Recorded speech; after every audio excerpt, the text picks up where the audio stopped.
When you go out, don't forget to blow out.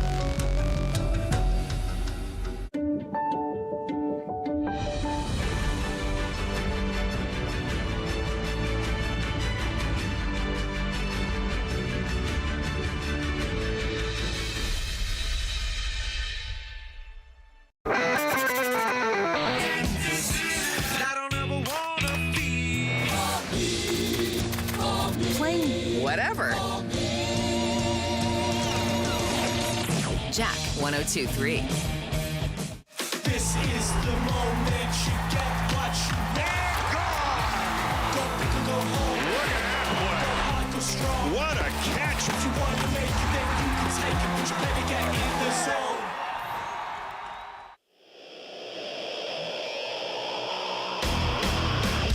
Welcome back. Delaware Speedway Racing on Rogers TV, presented by Ray Cullen Chevrolet. Chris Soares, Kate Friel, top of the tower. Jeremy McGrady down trackside. And Kate, we're going to the ice next week. We're back at the rink next week. London Knights hockey versus the Sarnia Sting Friday night, 7 o'clock. Make sure you get those TVs on because we're going back to hockey. That's right. Season debut of Knights hockey here on Rogers TV with Greg Sloan and Rick Doyle. Here we go. Bone stock. B main number 2 set to go. I would assume another 8 getting through here to complete the field, maybe less. Green flag, we're racing.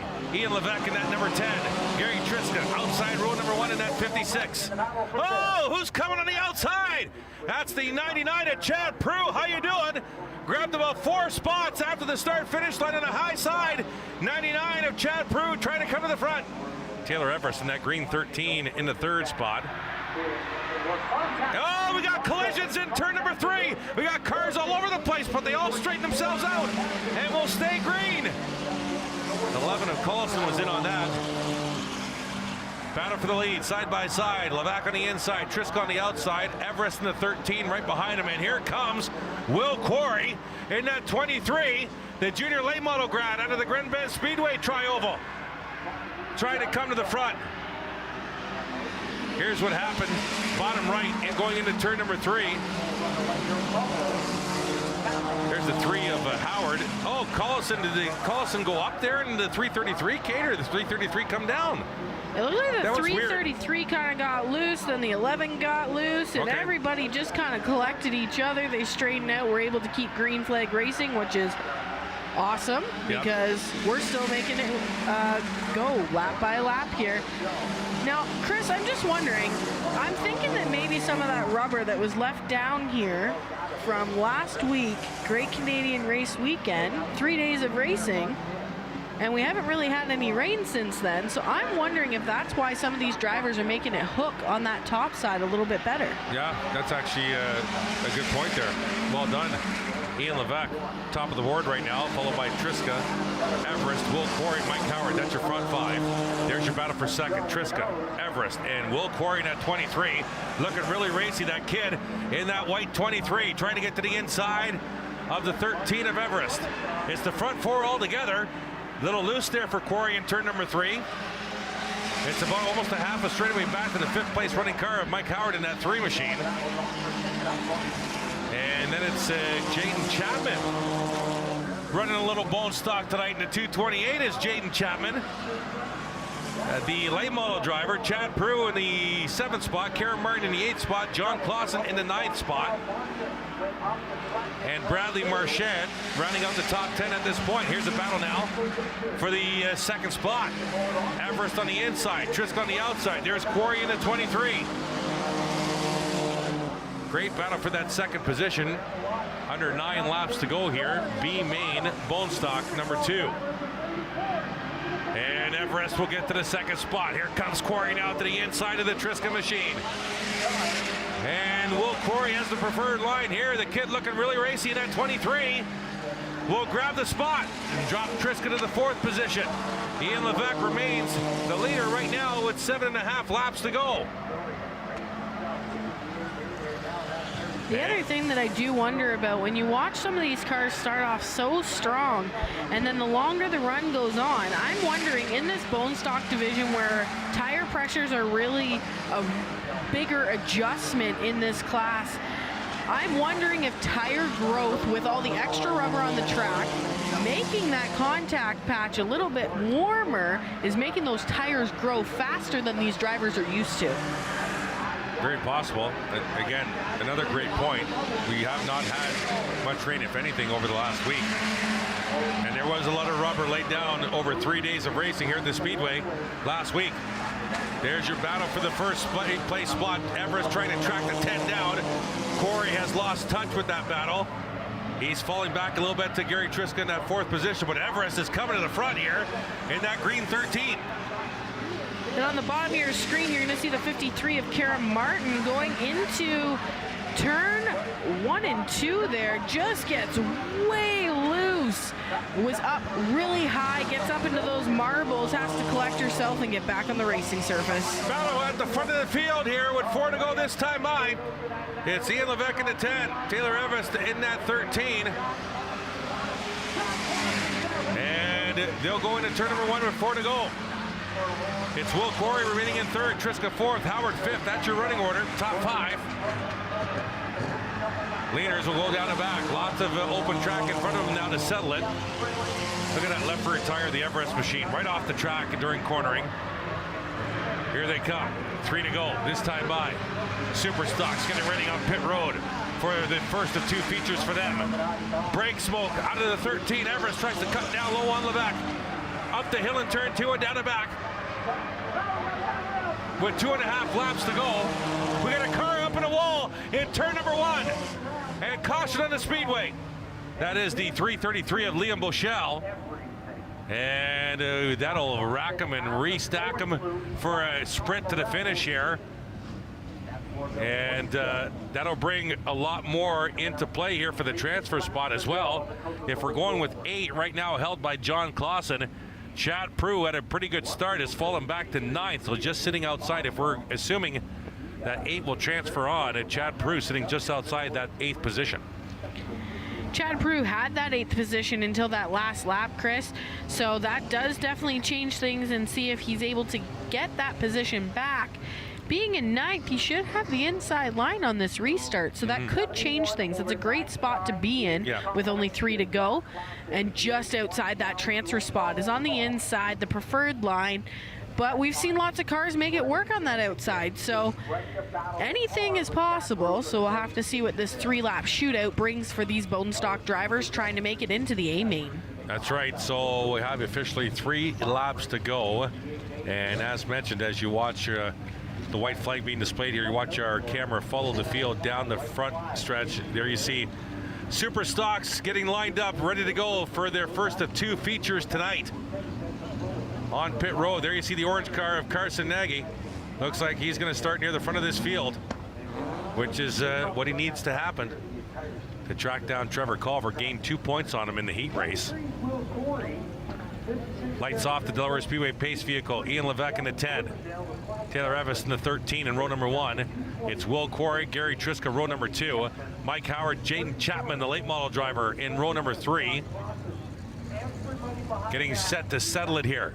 A 3-lap sprint to settle and finalize the A main field for the Bone Stocks tonight. Levesque will bring him around turn number 4. Look to the flag stand, into the restart zone. And they'll mash the gas. We're racing with the Bone Stocks. Great jump by Everest. Corey trying to push Levesque into the corner. Everest will grab the lead into turn number 1. And Everest will lead him down the back. Corey to the inside of Triska, just behind your shot here. Behind Levesque, looking for the 3rd spot. And Triska will grab it. Front 4, little separation already. 2 to go this time by. Leader Taylor Everest in that 13. They'll dive into turn number 1, up the hill in turn 2 and down and back. Here's Levesque in the 10. 56 is Triska. The leader, green 13 of Taylor Everest with a lap and a half to go. Rob Woolston's looking to the inside of the 71 of John Clausen for that last transfer spot.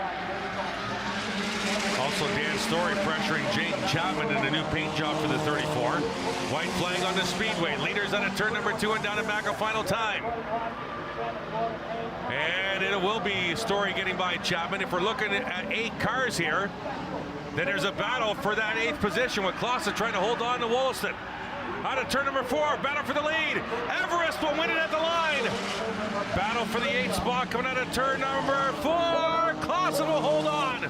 If we're doing 8, which I'm assuming we are, Everest, Levac, Triska, Quarry, Howard, Story, Chapman, and John Clausen in the 8th position will finalize the field for the Bone Stock A main. There you see Taylor Everest, your B main number 2, Bone Stock winner. We'll be right back. Delaware Speedway Racing on Rogers TV, presented by Ray Cullen Chevrolet.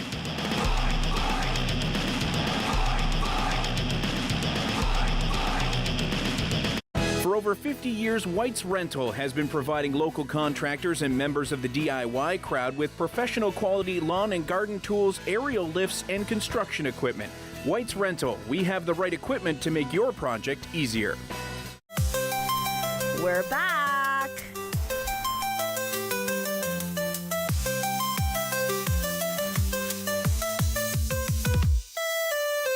Fanatics is back, coming this fall to Rogers TV.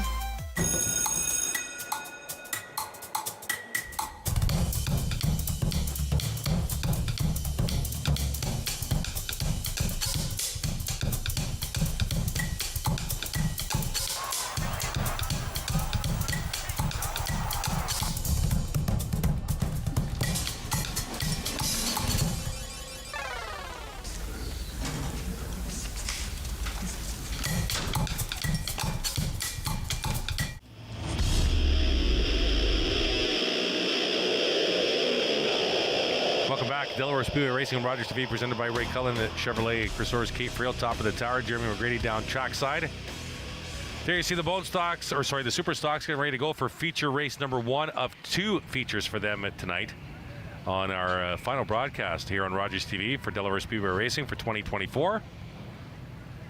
And we still have an A main for the Bone Stock still to come and a second Super Stock feature. Pretty good card here tonight to finish things off. Kate, and what do you see happening in feature race number 1? Let's try it again, folks. I looked over to her. She does have her headset on. We'll try it again. What do you see, Kate, for feature race number 1? I see a long, long, long list of cars. Okay, so field I was back trying on the to track. see over my monitor. I'm only 4 feet tall.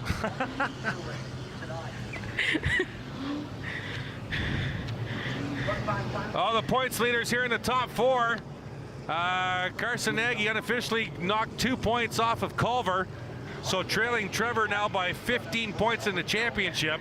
Nagy will start first. Culver will start an interesting 4th, and why I say interesting, Kate Friel, is that's outside row number 2. Depends on the rest of the field that gets for a start, but he could be trapped up there. We'll have to wait and see. I think most of these cars, especially with because these guys aren't running, the Super Stocks don't run slicks. They run a lower profile treaded tire. Now, I think that most of these vehicles are going to be able to hang on that outside line, just like we've seen a lot of cars do tonight. I think that if somebody can get it hooked up there, they're going to do great on this start. All right, so Nagy, Lake, row number 1, Dyson, Culver, row number 2, Rickwood, McCullough, row number 3. So when we come back next year, someone's going to have to give me a tutorial on how this grid gets figured out. Because I'm not quite sure if you finish second in the fastest heat race, why you're starting 10th. And that's the black number 9 of Andrew Ferreira. Someone's going to have to teach me how they do that here, because I don't know.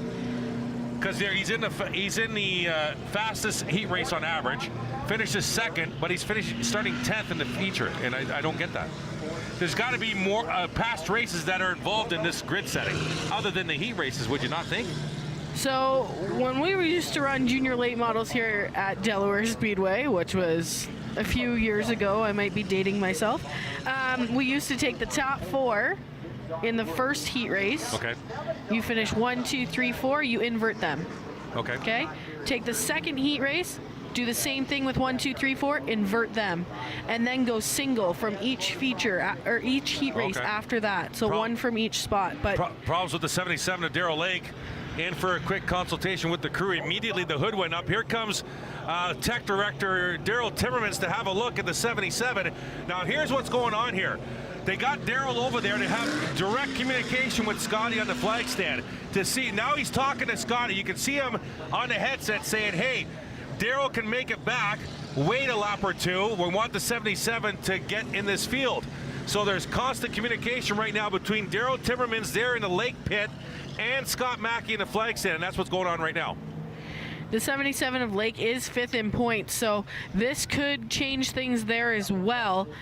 Hopefully the 77 of Darrell Lake will be able to get back out there, but it does change the starting grid. That's right. Trevor Culver just moves to the inside. just walked away from the tent, and Scott Mackey is waving the white flag this time by. So not good news for the 77 team, as the white flag will wave. That puts Culver on the inside of row 2, as Kate mentioned, which is not what Carson Nagy wanted to see. He wanted Culver starting on the outside. That's a big, big change there. It does definitely change things, and that is a tough Friday the 13th for the 77 pit right now.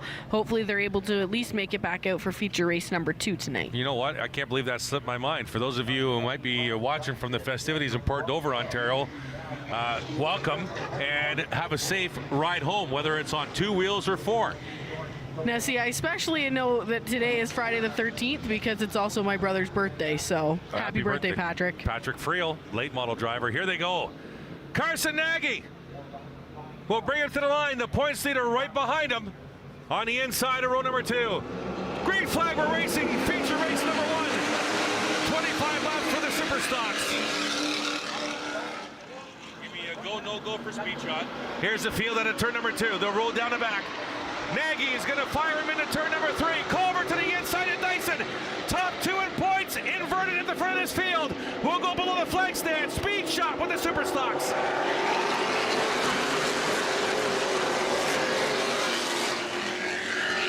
Nagy trailing the 1 car unofficially by 15 points, but the 1 car wants to settle the deal tonight. To the inside of the 93 comes Trevor Culver. Nagy to the outside, Culver to the inside. Nagy needs to protect this position. He cannot give this position away.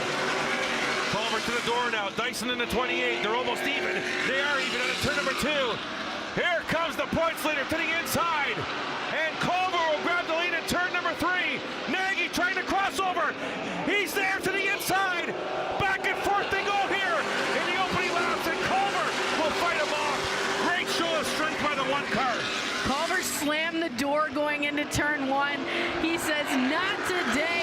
I want this, and I want to make it for sure tonight. He's going to try and lead the most laps if possible and get that 1 extra point because Nagy's already led a lap in this feature. That's right. Nagy got a point, cut the lead to 14. Culver leads a lap, gets the lead back up to 15. Now he's going to try and lead the most. Dyson in 3rd. Rickwood having a good run. The Brody's in 4th spot. Then Zardo and Vanderwist Jr. a few car lengths back, battling for 5th. And then the rest of the field nose to tail. I've said it once before tonight, and I'll say it again. I like the way that this 7 has been racing lately. He got a little bit of an ego boost there in the Dayco race last week, and he has just had a very stout race car, but he's also coming into his own. Out from underneath the shadows of Dad, and here he goes. He's looking to the inside of Zardo. Top left of your screen, that's your lead battle. That's the battle for 2nd. Nagy, Dyson, and Rickwood. Bottom right, your battle for 5th. Zardo protecting against Vanderwist Jr. in that 7.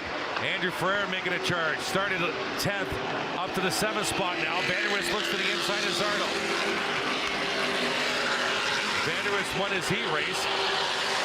That's another one that I was talking about in addition to Ferrer, is Vanderwist won his heat race and started in the high top 10s.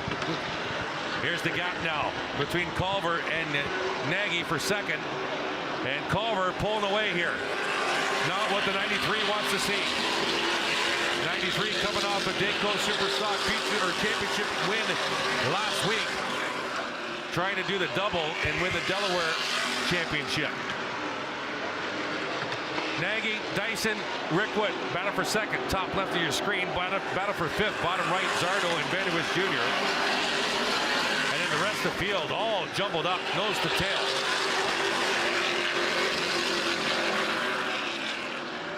Interesting scenario could happen here. I don't know if it's going to happen with only 15 laps to go this time by. Is if the leaders catch the back of the field, which is all jumping up with traffic. That would be interesting.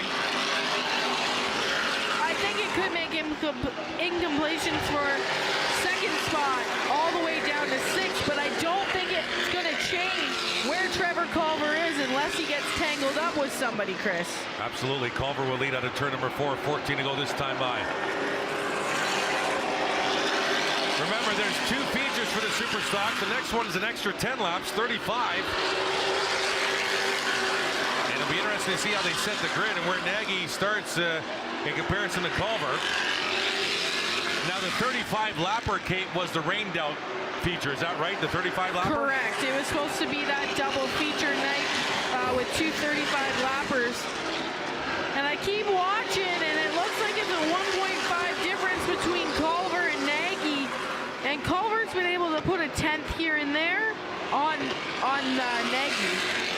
No change at the front of this field. Culver is out front by 20 car lengths. We're focusing on the battle for third. Top left, battle for fifth. Bottom right, it's Dyson and Rickwood. Top left, Zardo, Vanderwist Jr. Bottom right, both on the backstretch, but they're separated by about 20 car lengths themselves. Rickwood to the inside of Dyson for position. Looking for that third spot on the turn number 4. Dyson trying to hold them off. Rickwood is there. To the door, now they're even. Out of turn number 2. Brody Rickwood having a great run, Kate, up to the third spot. Now Vanderwist Jr. to the inside of Zardo. But they're coming up on a slow car here. Can Vanderwist complete the pass? Yes, he will. Vanderwist up to the 4th spot. That Rickwood team did a great job last season, and I picked him for that one race, and he ended up pulling it off. I think that the 83 will be a car next year as well that will give these top guys of Nagy, Culver, Dyson a run for their money, Zardo, and even Pete Vanderwist Jr. I think some of these younger drivers are going to keep coming up. Caution on the speedway. We got the 57 of Ore around right on the front stretch. As you mentioned, Brody Wickwood, and you're teeing him up for 2025. He just threw out his fastest lap at 20.301 before we went to caution. So that 83 on rails and now gains all that track position via the caution. Yeah, it definitely helps these drivers that were chasing down the one of Trevor Culver. And Chris, we were talking about the lineup. I am also wondering if maybe they've taken the top 5 and inverted them in 2 rows to start. Explain that further to me. So we're going to take a look at the wreck first, and then I will. So our speed camera's got it for us. It looks like just came loose out of turn 4. Couldn't get a handle on it and goes around on the front stretch. All right, back to your thought. Explain that to me. So the other option is that I have seen tracks do it where they take the top 5 from each heat race, flip them, so invert them completely, but one starts in the outside row and one starts in the inside row. So heat 1 starts on one and heat. So. Okay, so what you're saying, if Vanderwist Jr. sometimes they played with them a little bit too. What you're saying is Vanderwist Jr. wins his heat race. They inverted. He would start 5th from that heat race, but outside or inside row number 5, which would put him where he was with Ferrari. That makes sense. If they did that, that makes sense. If they did it that way. Yeah. Okay. I mean, it had gotten to a point where I have found that some drivers would finish, okay, I'll give up 3 points for the heat race so I can start at the front of the feature. So tracks have now had to play with it a little bit where they can't do a standard invert that everybody knows how they're going to invert it every single week because they don't want somebody sandbagging in the heat race to win the feature. Absolutely. I was just going to mention that. Do they tell the drivers beforehand? Probably not. Or do they? That they're going to invert? I don't think that they give them the exact how we're going to invert every single week. But what balances that off, what balances the sand, as Darrell Lake returns to the track, which is fantastic, what balances the sandbagging out is that you are awarding points in the heat race. So if you win the heat race, you get 10 points, but you're sacrificing that invert, right? So it balances that out. So you really, might not want to sandbag because you want those points, right? But if it's a matter of starting 2 rows closer to the front, just roll with me here for a minute, 2 rows closer to the front, only losing those 2 positions on the track, but now I have a chance to getting in those 2 positions back and possibly park my car in victory lane for the feature. That might be somebody might be willing to risk that. Yeah, so good point as well. All right, lights off the pace vehicle. 10 laps the scheduled distance still to go here. Culver inside, Nagy outside, Rickwood and Dyson row number 2, Vanderwist Jr., Zardo row number 3. Here they come on turn number 4. Frere and Thompson, row number 4. Green flag, we're racing. Culver took a long contact. Dyson into Rickwood, and the 83's around. Dyson came down on Rickwood. Unbelievable. And we're still green. Rickwood's around in turn number 1. Still green. Now we're caution on the speedway. If we get this on replay, Dyson came down on the 83. You can see it right away. And the 83 ramped his right front up on the 28 machine.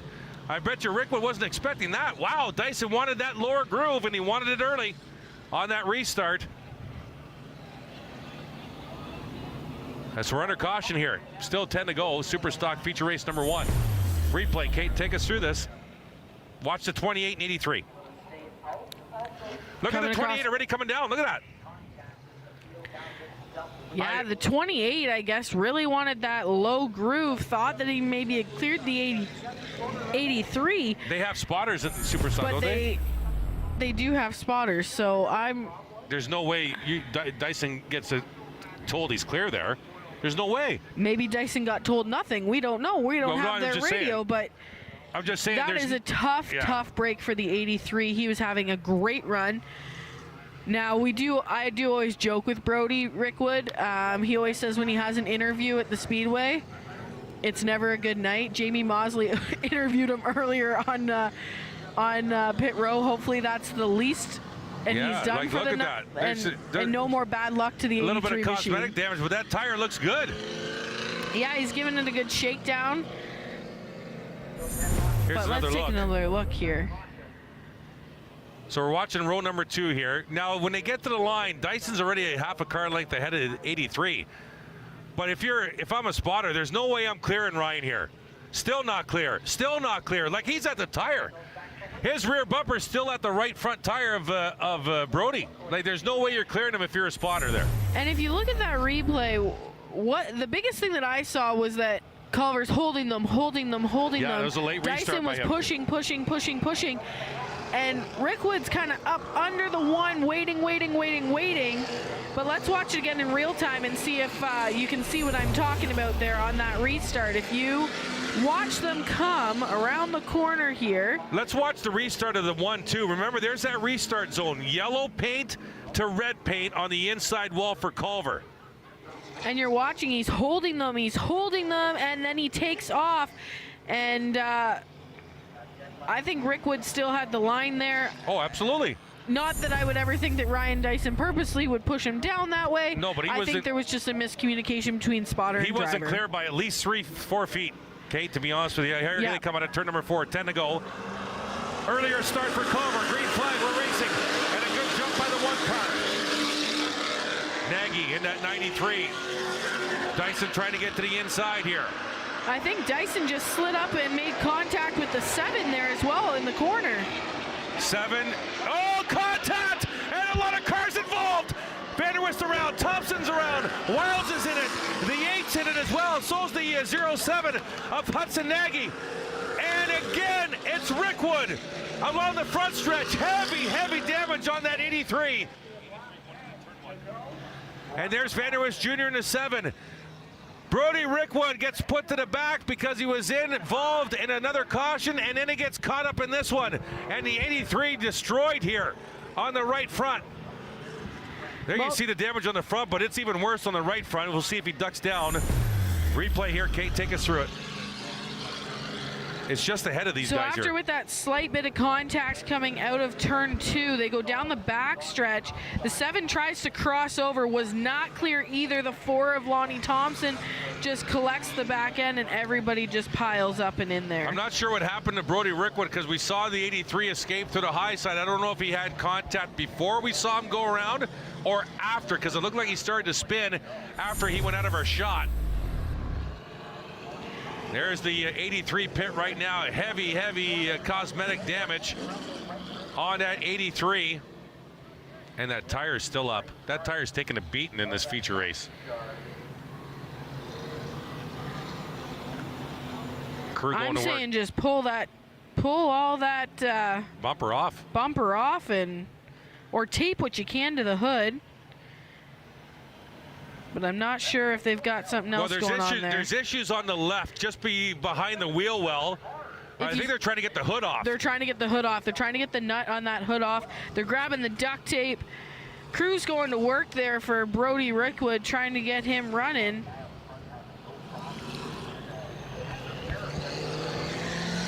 Still safety crew in turn 4.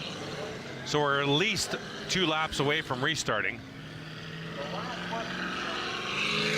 That 28's been very active in this feature race. Contact with the 83 and then contact on the last restart with the 7 you were documenting, Kate. Ryan Dyson looking pretty aggressive here in the feature race number 1. They got the hood off and trying to peel. They got a lot of stuff hanging out there on the front. A lot of stuff they got to tend with. Here he goes again, Kate. Watch the 7 here. Almost under the rear deck of the 36. It comes right down. Didn't even know Lonnie was there. Lonnie Thompson in the 4 into the Hudson Aggie 07. Watch the 83. Looks like Brody's okay there, but he starts to spin. I think the contact was after. See if we get this here. This is our tower shot here. Watch the 83 top side. And we pan over to the 3 there with the Thompson and Edgar. So it lights off the Delaware Speedway pace vehicle still. 10 laps to go. We've been stuck on 10 for 2 cautions already. Rickwood back on the track in a modified look. Darrell Lake back in the field as well. And caution will continue to wave here. Lights back out on the pace car. It looks like the 77 of Darrell Lake is just out there running laps, making sure that that car is working, and he'll give it a run for the next feature. Good run by the 9 of Andrew Ferrer, all of a sudden with attrition, and a pretty strong race car finds himself in 5th inside row number 3 on this restart.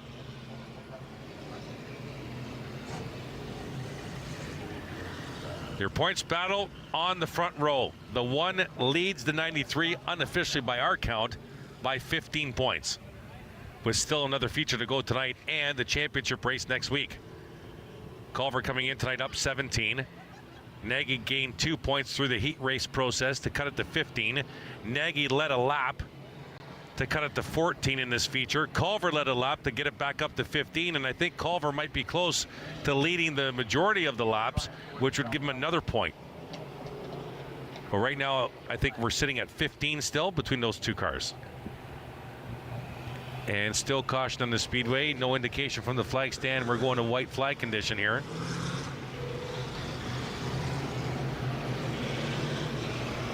Any word on the radio? So working out positions of the restart order here.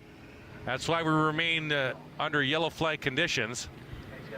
Just trying to get that back of the pack after all of the caution and incident cars, trying to get them restacked. Yeah, you got Vanderbush Jr. back there. You got Rickwood back there. You got some strong cars back there as well.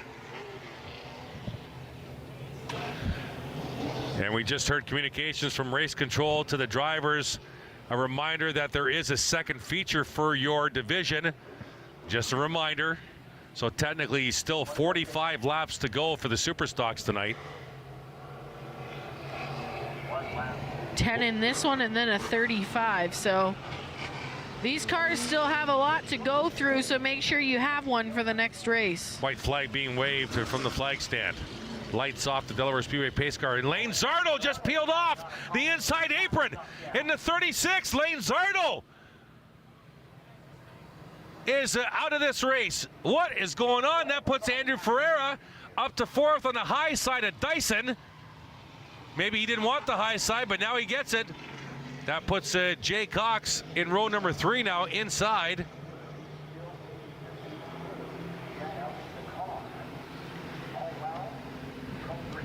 Of Cody Wilds in the 14. Here they come out of turn number 4. Watch for the start here for the 1. They'll mash the gas. Restart here. Superstocks. Feature race number 1. Culver, Nagy, Dyson, Ferreira, your top 4. Out of turn number 2 and down the back. Ferreira, Dyson side by side for position behind the lead pair. And Dyson will grab the spot.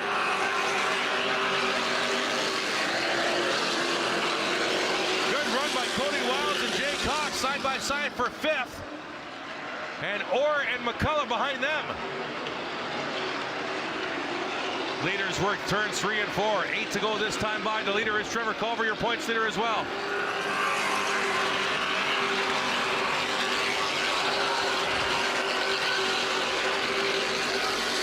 Lead battle top left. Battle for 3rd, bottom right. Dyson and Ferreira, the 28 and the 9. Your points battle and the lead battle top left. That's how they run on the track. That's how they run in the points. The 1 ahead of the 93 by 15 points.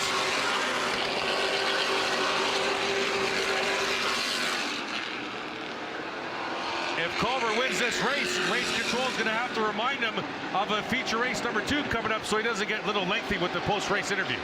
Well, maybe, but we know Trevor likes to talk, so we'll see. Across the stripe and clean of the lap. 6 to go here for the 1 at Trevor Culver. The battle for 3rd has extinguished. Now it's a battle for 4th as Ferreira is falling back into the clutches of Jay Cox in that double 0. But it's Trevor Culver out front. Leading the 93 at Carson Nagy.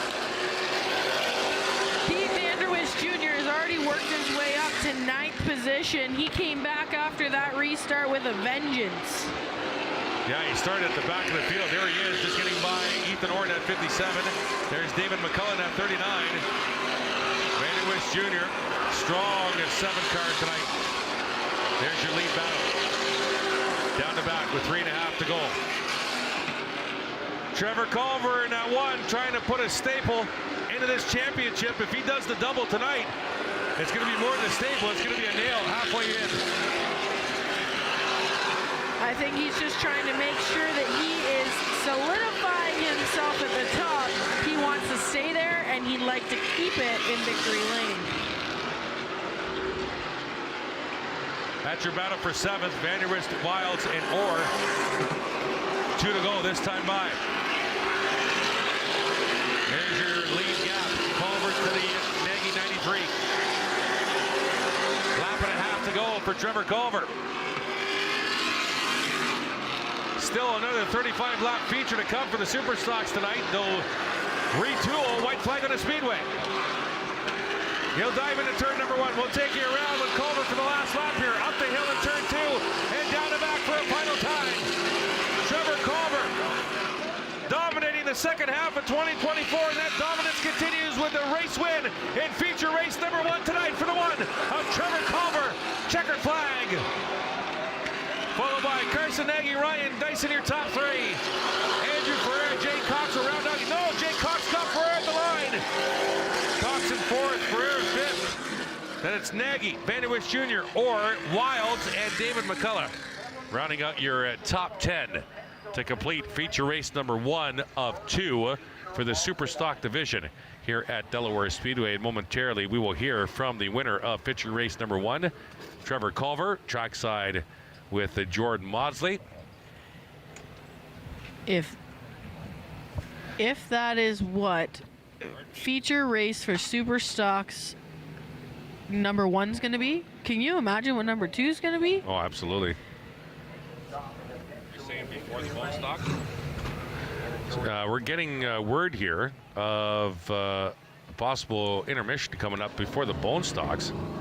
So we'll have to see what's going on here with the track order here. But there's Trevor Culver down in victory lane.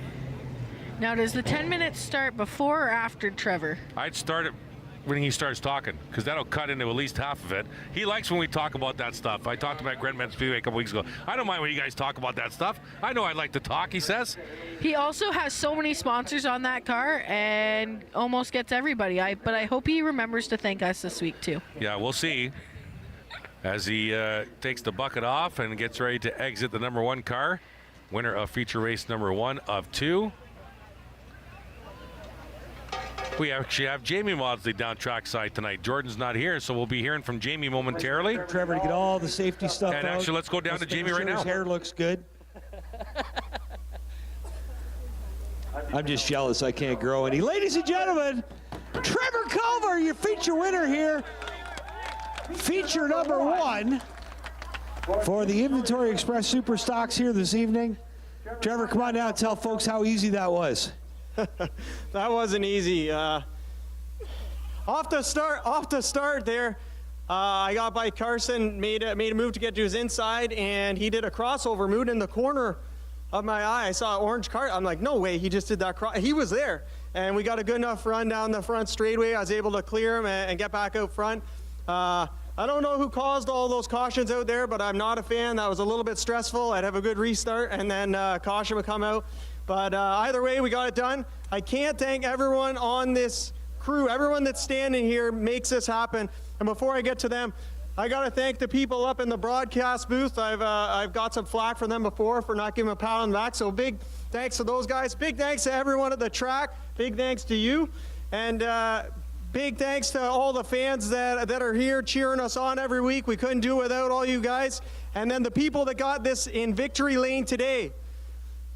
Mason Culver, Daryl Stanley, Tanner Peary, my dad Norm Culver, my mom Sue Jones, stepdad Dave Jones, my wife Madison Culver, my stepmom Nancy Ragudo, my uncle Dinky, got to thank him for coming, Alan Gold, my brother. I got to thank all the sponsors that put their hard-earned money into this race car and like seeing it run as good as it does. So big thanks to Inventory Express Lubricants, Carter Trucking, Hodgins Custom Service, DK Equipment, MGV Concrete, BRW Trucking, JO Livestock, Fix Auto London Northwest, Wild Sprinting, Donnelly's Pizzeria and Tap House in Lucan, Lux Homes and Ahmed Waquez, Ali Hassan at Scotiabank, Naramco, Quadro Communications.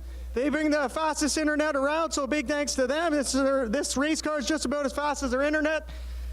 Big thanks to Mark Kennedy Trucking, Outback Tire Shack, GNL Automotive, Mr. Transmission on Exeter Road, Melrose Garage, Culver Towing, Dave Culver Auto Care, Novus Glass, London Northwest, Hallmark Memorials. And again, big thanks to all you fans. We're going to come back for 35 more. Cheer us on, guys. There you go. Just pull this. Trevor Culver, winner of your Super Stock feature race number 1. We clocked him at 6 minutes and 33 seconds. If you ever need to fill some time, reach out to Trevor Culver. He is an awesome guy, and he led off by thanking us. So thank you, Trevor. Yeah, it only took us a couple times of asking, but I'm glad that he finally got the hint. We got more to come, including a feature with Ryan Dyson on the other side of the break. It's Delaware Speedway Racing on Rogers TV, presented by Ray Cullen Chevrolet.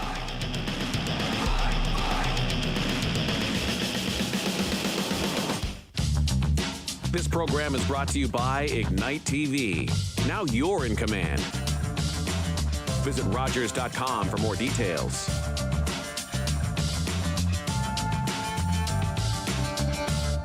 Ray Cullen Chevrolet. Ray saves you money, and that's the key on Chevy, Buick, GMC. Ray Cullen Chevrolet. You should drive by Ray today. Thank you to all our volunteers who come out to Rogers. I greatly appreciate every single one of them that come out. We have a great time, and being a volunteer myself many moons ago, it's a great start to a career, and it's also better than picking up trash off the side of the highway.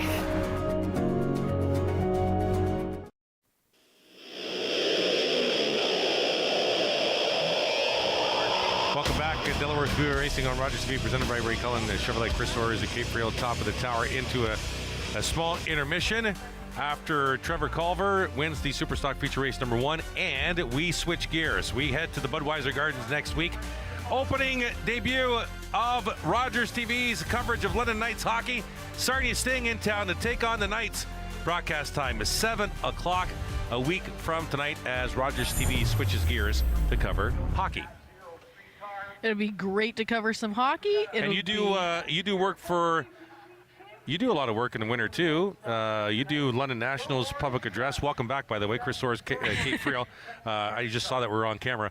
You do public address for London Nationals. You're debuting for the Lucan Irish of the Provincial Junior Hockey League. That's Junior C level.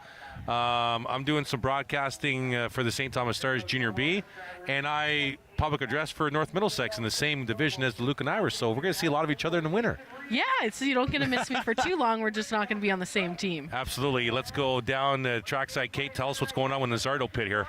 So it looks like they're under the rear end of that race car, which I am hoping that is not a rear end that is broken, because if so, that could be a Knight. But they are wrenching under there, so let's hope that it's something like a strut or something along those lines. It's hard to tell from up here because I'm not down there, but it looks like they might be right under that rear end, so I'm hoping it's not in the casing. If it is, that could be the end of Lane Zardo's night. So you've been watching this on Fridays at 7 o'clock from the Dyson camp feature with Ryan Dyson, driver of the 28 Super Stocks. Let's take you to one of those episodes right now.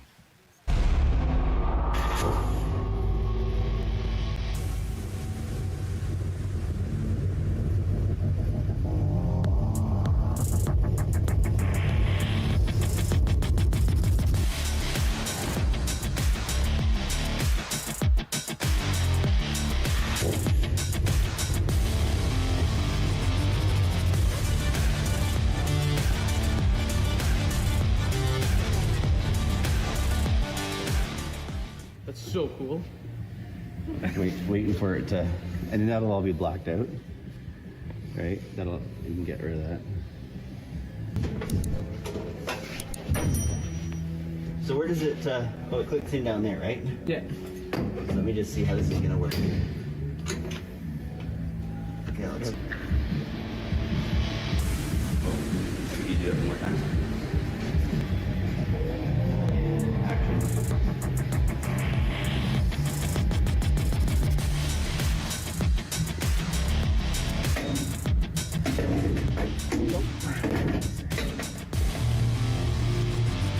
Got the cargo, and now we're just going to do the switches. What are your thoughts so far? Huh? So what are your thoughts so far? This is like the coolest thing ever. And now I just want to go fast. Action.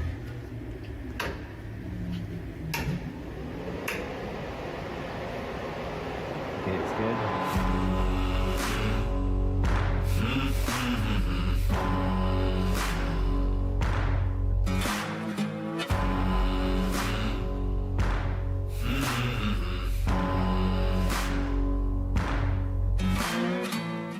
Here's it. You switch roles now, I guess. Yep, the expert. Get the angles. The expert needs all the right angles. He's gonna be he's doing the rest of the video, and I'm just gonna be like hanging out in here. I'll be the stunt double. I thought I was good at video until you showed up.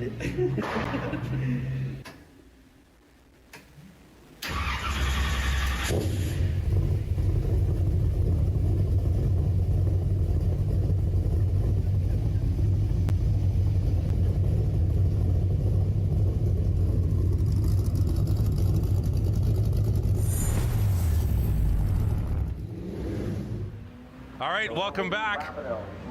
Cutting into, Ryan will understand, because cars are on the track. We had to cut into a show a little bit. That's okay. Chris Soares, Kate Friel, top of the tower. Jeremy McGrady down trackside.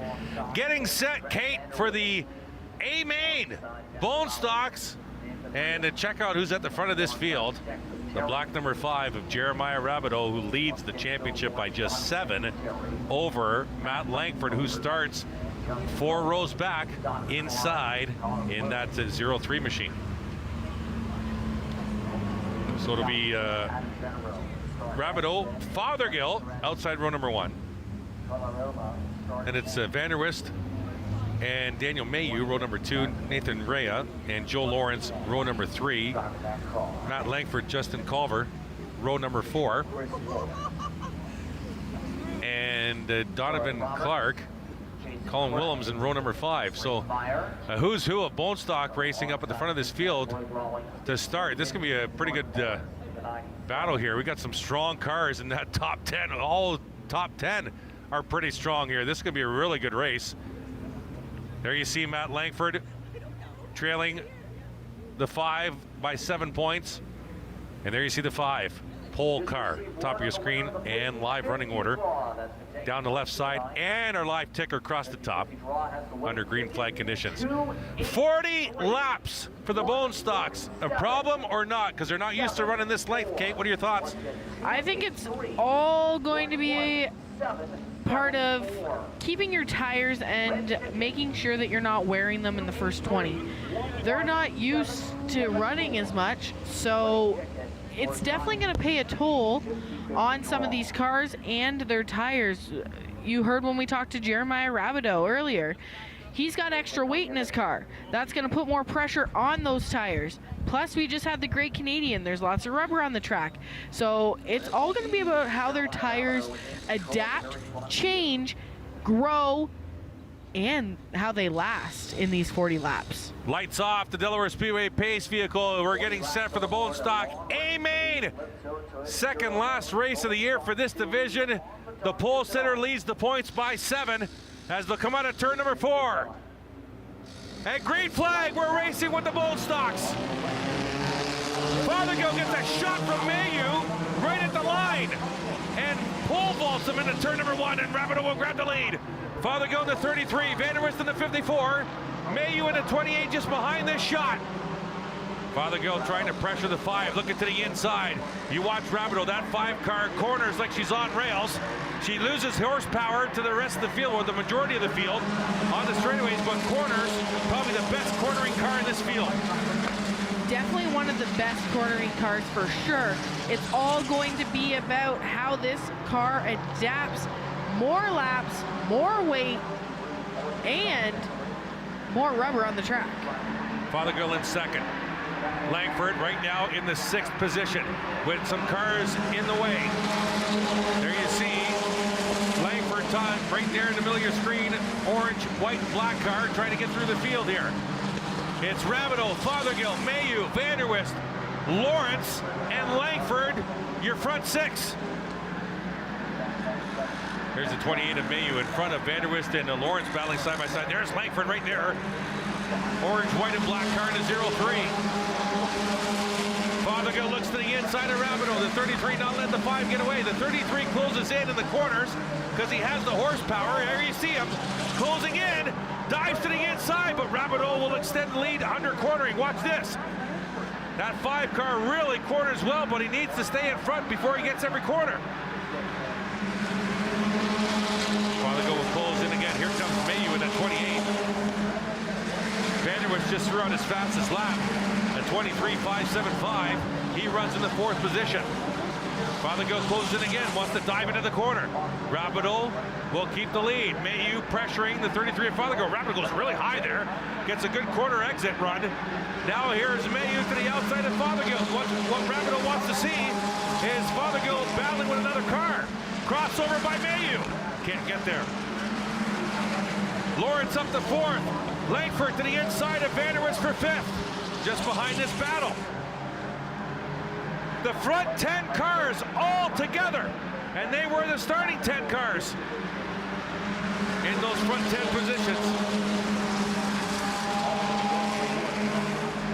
Rabideau leading that train through turns 1 and 2. Then it's Fothergill. Mayu right there. Here's Mayu in the 28, looking very racy. Gets right in that rear bar of the 3. Here's Joe Lawrence, will dive to the inside in that 28X. To the inside of the 28 of Mayu. That's what Rabideau wants to see, Kate. Them battling in his rearview mirror. Yes, Rabideau definitely wants to see them battling, but look who you see on your screen. That's the 03 of Matt Langford. He's trying to keep Rabideau in his sights. This is a long race. lot longer than these guys are used to. So just take it lap by lap and settle in for the long haul. Rapido's already got a bonus point for leading a lap, so it's up to 8 points now. If he stays in front, he'll have to lead to 21 laps to get another bonus point for leading the most laps. And he's 11 laps away from that. Rapido through turns 3 and 4. Fothergill, Lawrence, Langford to the inside of Mayu for 4th.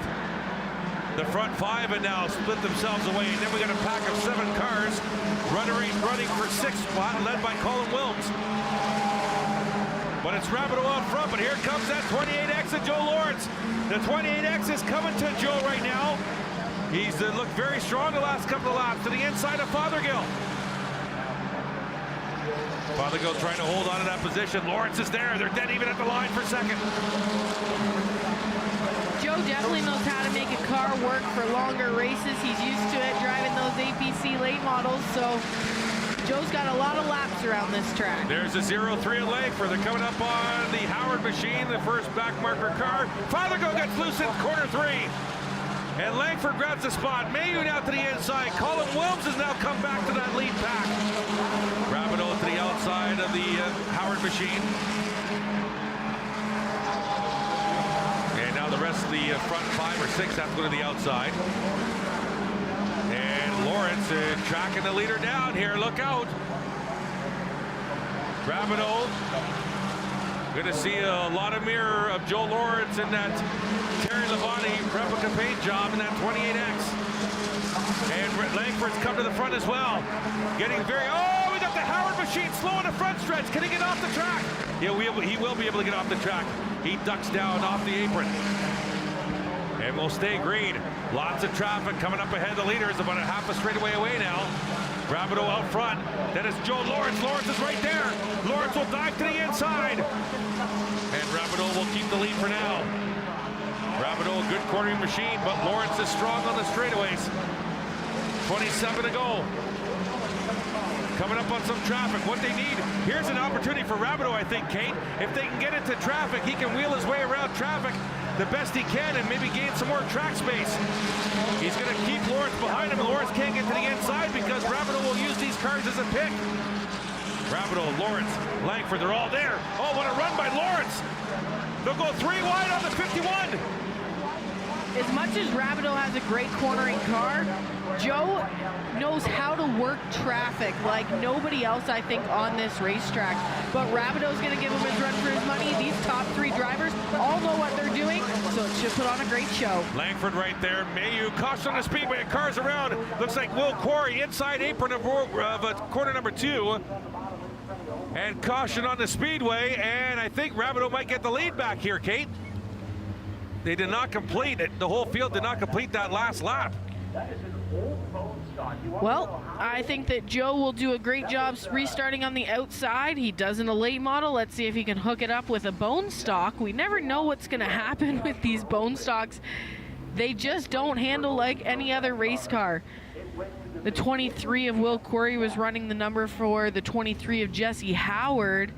And then you saw more trouble with another Howard machine in the 3 pulling off the track. It has not been a great day for those Howard machines. Yeah, we got problems with the 88 from the Stair Racing Stable. There you see top of your screen, they're still working on the front of that super stock of Rickwood in the 83, on that front part of that 83 that has sustained a lot of damage. Everybody's got to get their work in now while they can. These cautions and extending this race make it easier for some of those super stocks that definitely had some issues. So we're under caution here at Bone Stock A Main with 26 laps still to go. We'll be right back. Delaware Speedway Racing on Rogers TV, presented by Ray Cullen at Chevrolet.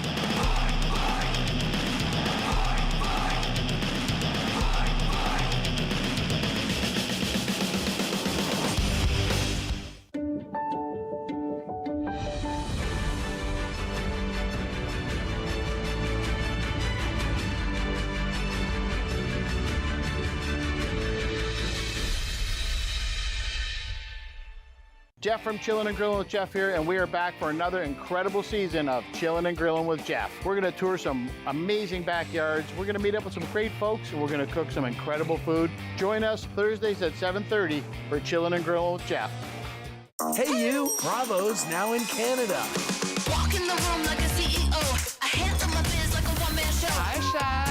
I want to do something drastic. Whoa, whoa, whoa, whoa, whoa. Don't activate me, because you've not seen me activated. Leave me alone. Get out of my house. Stop. I'm not gonna lie, I'm looking forward to this. Fall in Canada has never been hotter.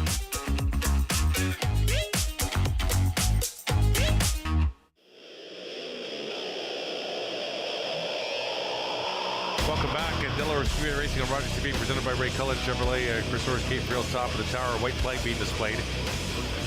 Jeremy McGrady down trackside. Bone stock A main, 26 laps to go out of a 40-lap feature.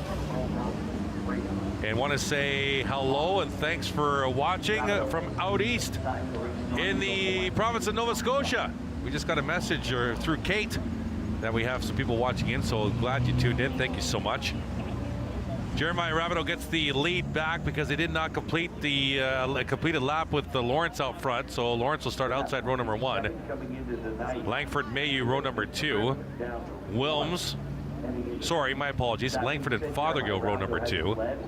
Willems and Mayu row number 3. Vanderwist and Clark row number 4. Culver and Rhea row number 5. That's your top 10. And Rabideau will bring him to the restart. 26 laps to go. Get back going. He's led 14 laps. 26 laps to go. Green flag, we're racing. Lawrence had to give Rabideau the lead there to cross the line. They'll go side by side into the corner. Opportunity for Langford to get to the inside of Lawrence. Rabideau needs to get out of there. Here they come down the back. Good run by Langford. Langford wants to duck down on the points leader. Rabideau will shut the door. Lawrence to the outside. Then it's Fothergill and Colin Willems. Lead battle on to turn number 4. Rabideau will lead. Langford to the inside. Rabideau will shut the door on the 0-3. That's your points battle up front. Unofficially, Rabideau leads by 8. Langford with a great run to the inside. Langford trying to get there. Rabideau will try and grab the lead. He corners so well in that 5. Langford trying to stay with him. Another lap led by Rabideau. He'll stay to the outside. Langford to the inside. And Lawrence right there. Willems now on the 17. Langford will get the lead. And Rabideau will drop back on the outside. Lawrence to the inside now with the 5 machine. So Langford, if he leads this lap, will get a point. And will cut the lead back to 7. With 24 to go. Now he's in contention to lead the most laps for another bonus point if he stays up front for the remainder of this race. That's just what the 03 of Langford wants to see in his mirror. Cars going by Rabideau. Absolutely. Lawrence is by, Willems is by. Rabideau drops to 4th. Langford needs to stay out front, and he'll lead the majority of the laps for another bonus point. Right now, unofficially the lead back. Caution on the speedway. Oh, we got multiple cars in 4. Around the 228 of Chapman, the 23 of the 20. What's the Lawrence? What's the? Well, there he is. 54X. My apologies. Not the Will Quarry machine. Apologies for that. The 54X. Of Jason Cascanet. Heavy damage on that car.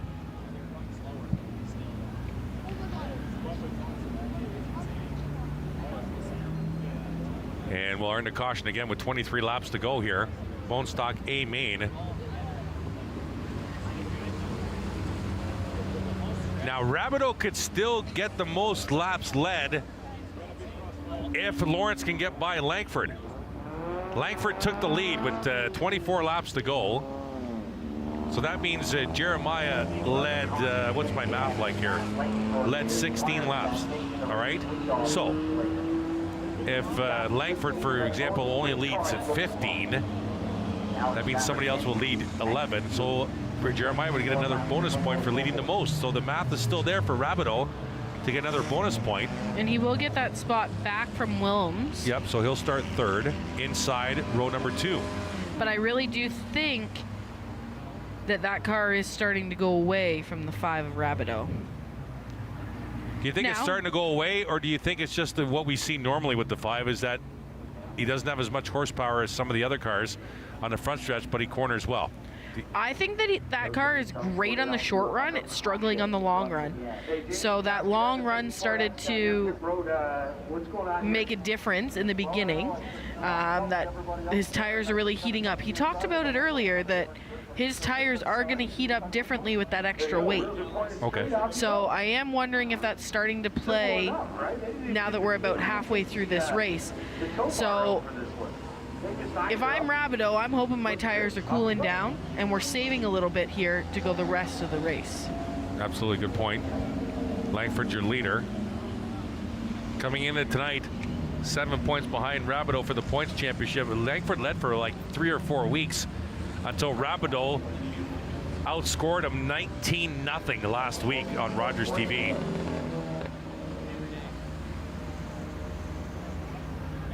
All right, so 13 was just admonished by race control for this. And what left side of your screen, watch the 13 of Everest. And that's for Byrne.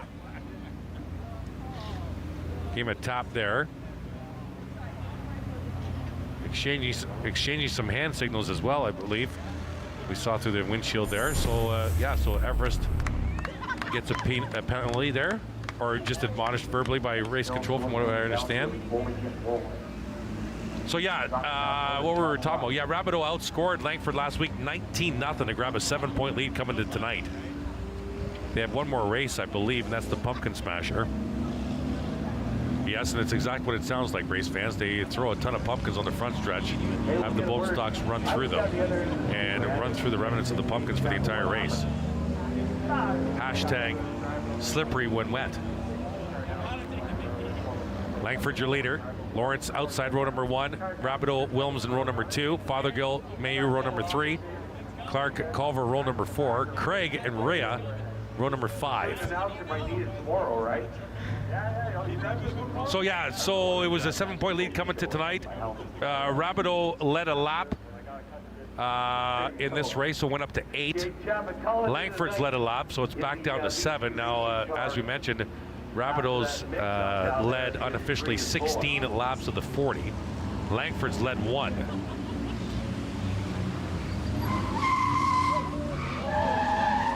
Everybody checking up on the front stretch. Yeah, I'm not quite sure what that was about. We heard a lot of screeching tires. Late in the season, temperatures are shorter. Lights off the Delaware Speedway pace vehicle. And it looks like the 19 and the 13 are going to start side by side, so. Interesting.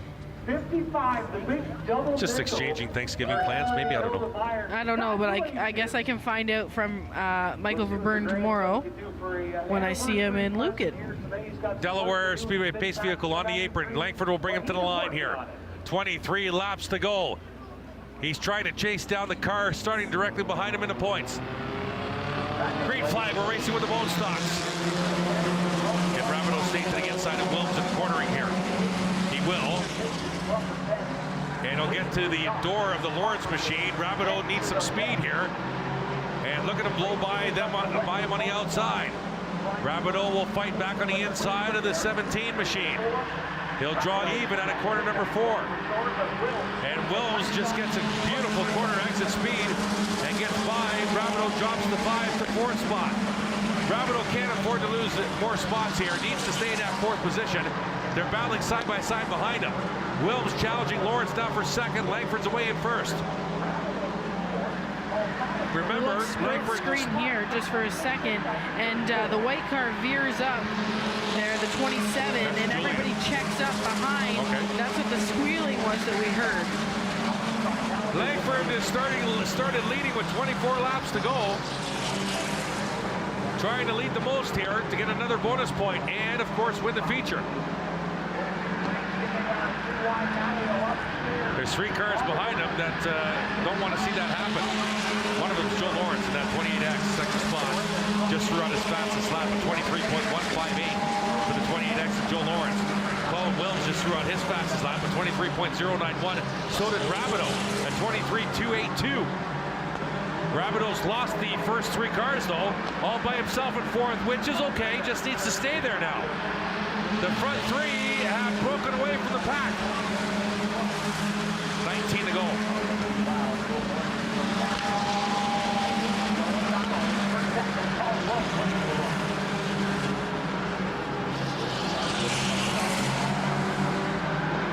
Langford, Loris got loose. Here comes Wilms to the inside. Colin Wilms in that blue 17. Looking strong. And he'll grab the 2nd spot. What does the 17 have for the leader? We're about to find out with 18 laps to go. Rabideau alone in 4th. Slowly being caught by Fothergill, though. What's Wilms have for Langford? We'll check the gap at the line here. 0.690 is the gap between the 0-3 and the 17. Colin Wilms is starting to leave Lawrence behind. So that 17 is looking pretty fast here. We'll check the gap again. It was 0.690. Looks pretty similar this time by. And Langford gained 1/100 of a second. 0.700 is the gap. But they're coming up to some traffic now. About a half a straightaway away. Fothergill to the outside of Rabideau for 4th. Rabideau's in trouble with traffic all around him. Rabideau slid up out of turn 2, opening that door. He had to check up a little bit and keep it off the wall. There is Rabideau trying to fight off Fothergill. There's Culver to 78, Donovan Clark into 52. Clark is 3rd in the points, 30-some points off the pace. Rabideau needs to minimize the damage. Culver looking 3 wide into corner number 3. Fothergill will try and fight him off. Rabideau on the outside. Dangerous area for Jeremiah now. They're all over him for 4th position. Rabideau and Fothergill come out of the corner, dead heat. Leaders are in traffic, and Wilms has caught the leader at the front of the field. Colin Wilms has caught the leader. Matt Langford with 13 to go this time by.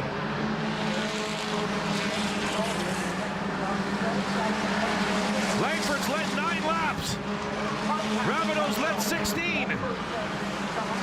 And Wilms wants the lead now in that blue 17. And Rabideau's losing spots.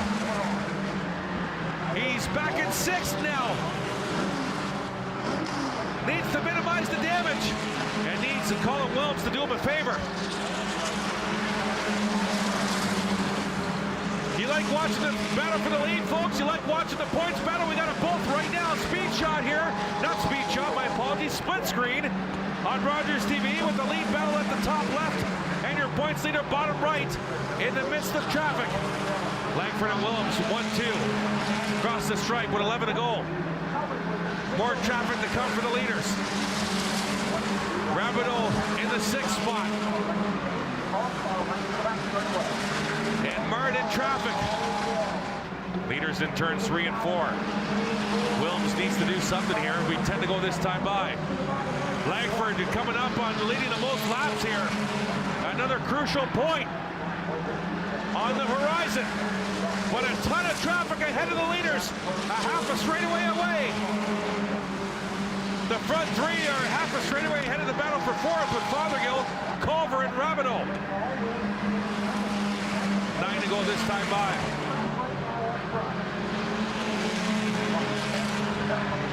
Langford took the lead with 24 to go. He's led 14. This will be 15 if he can hold the lead. Wilms closes in. Lawrence is still there. Wilms gets a good run on a corner number 4. This will be lap 15 left for Langford with 8 to go.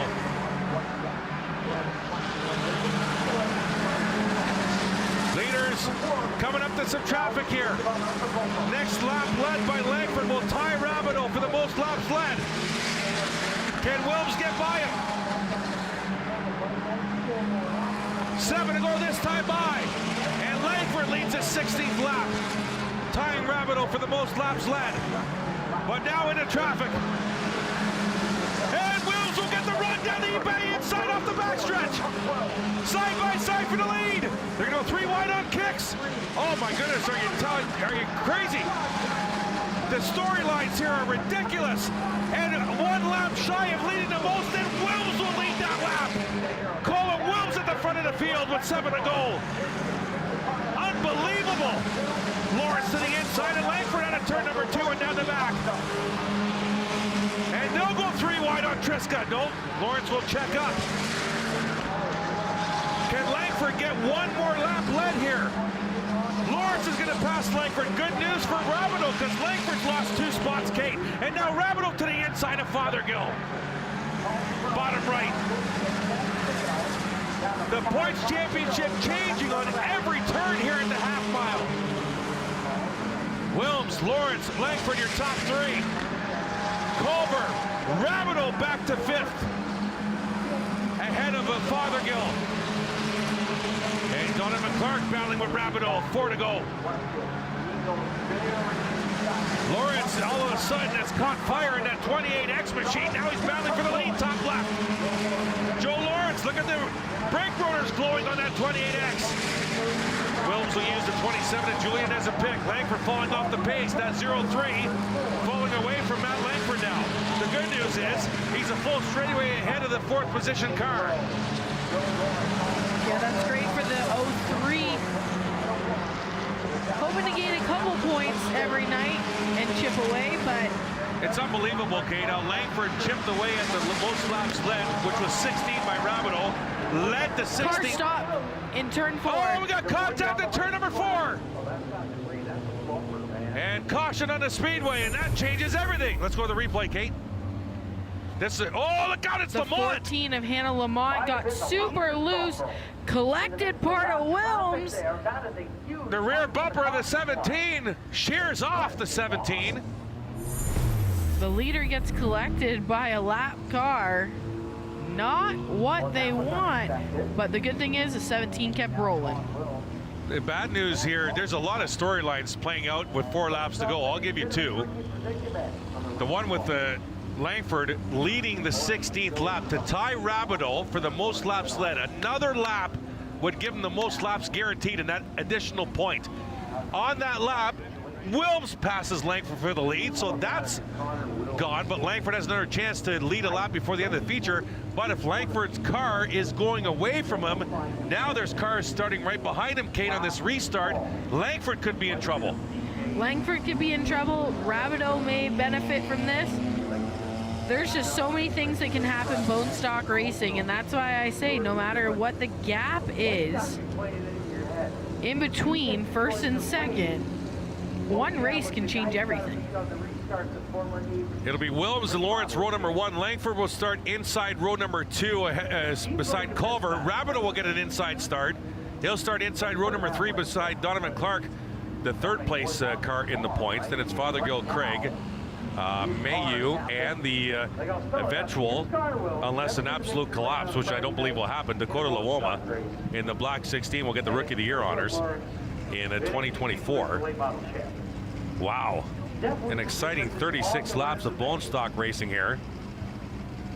And the caution comes right in front of the leaders. Well, almost completely collected one of the leaders. True. Replay again. Here we go, Kate. 17 of Wilms and the 28X of Joe Lawrence coming into the corner. They think they're free and clear and they're going to take the lap car. Nope, the 14 of Hannah Lamont gets real loose and collects part of Wilms. Wilms just didn't have anywhere to go. The racing lanes were kind of well, blocked. He went to go high. Yeah, if you could show us that one more time, Chris. You see Colin yank on the wheel because he thought Hannah was going to continue going up the track. Watch this. Hannah comes off a collision with the inside wall. She's going up the track. So Colin thought he was going to go one way, and then watch him yank on the wheel right the last minute. Watch the car, Lamont. All of a sudden, boom. Yanks on the wheel, gets down underneath, and that rear bumper shears off that 17. He picked one spot. He thought the 14 was going to be there. The 14 wasn't going there. He thought the 14 was going to carry on towards the outside wall, but she corrected it and corrected it right into his rear bumper. So a whole lot of lap traffic can change everything. So these guys got to be careful, but there's only 4 laps to go. So now we're just in a shootout. Right. So if we can gather up our thoughts on the points, it should still be a 7-point differential. Both cars, Rabideau and Langford, have led 1 lap, so that's a point each. They're tied for the most laps led. Nobody else can get the most laps. I don't know how they do it when 2 cars lead the most. I don't know if there's any points awarded. They've both led 16 laps. So that's 32 laps accounted for. So nobody else can get the bonus point except for Langford and Rabideau if they lead 1 more lap before the end of this race. White flag being displayed on the speedway. Or they'll both get 1. But either way, that I don't know how keeps it that the works. same. Yeah, it'll still be the same. So 7 points unofficially is still the gap. So the good news for Jeremiah, he hasn't lost any points so far tonight, but if they were to finish right now, he would lose 2 points because it's a point per position, race fans. And Langford starts 3rd, Rabideau starts 5th, so that'd be 2 points. But we'll see what plays out here.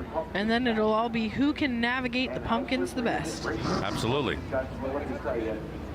And who would have thought that the championship race would come down to pumpkins? I'm thinking about coming that night, actually. Pace car drops down on the pit road. Colin Wilms will lead the field here with 4 to go. 2 miles to go till we settle a winner here. He'll bring him out of turn number 4. Green flag, we're racing with the Bold Stocks. Wilms and Lawrence on the front row. Langford right in front of Rabideau. Contact between Lawrence and Culver. Langford gets up to the 2nd spot by half a car length. Rabideau losing on the horsepower, but will fight back in the corner. Rabideau to the inside of Culver. Up into Culver a little bit. Wilms will lead. 3 to go. Lawrence still side by side. And Rabideau will lose the spot to Culver. And now Father goes to the inside of Rabideau. Kate, if I'm Jeremiah Rabideau, how am I not wanting to put, or maybe they can't put more horsepower in that car? Week after week after week, it loses on horsepower down the straightaways, but gains in cornering. Well, it's all that extra weight that they had tacked into that car. When was the weight tacked in today? No, so the weight's been tacked for the in. year? Yeah, so after he got his 2nd win at the beginning of the year, they put some weight in after the 1st win, then they put some more weight in, and now it's gotten to a point where that's why he's losing horsepower on the straightaway. Top left, white flag on the speedway for the lead battle. And Langford there in 2nd spot, Rabideau in 5th. The difference of 3 points right now. Can Langford get the lead here to get the bonus point for the most laps led? Colin Wilms has come from inside the top 10, barely on the start, to the front of this pack, and he'll win the A main feature for the Bold Stocks, followed by Langford. Lawrence, Culver with a great run. Rabideau, a great recovery to finish 5th.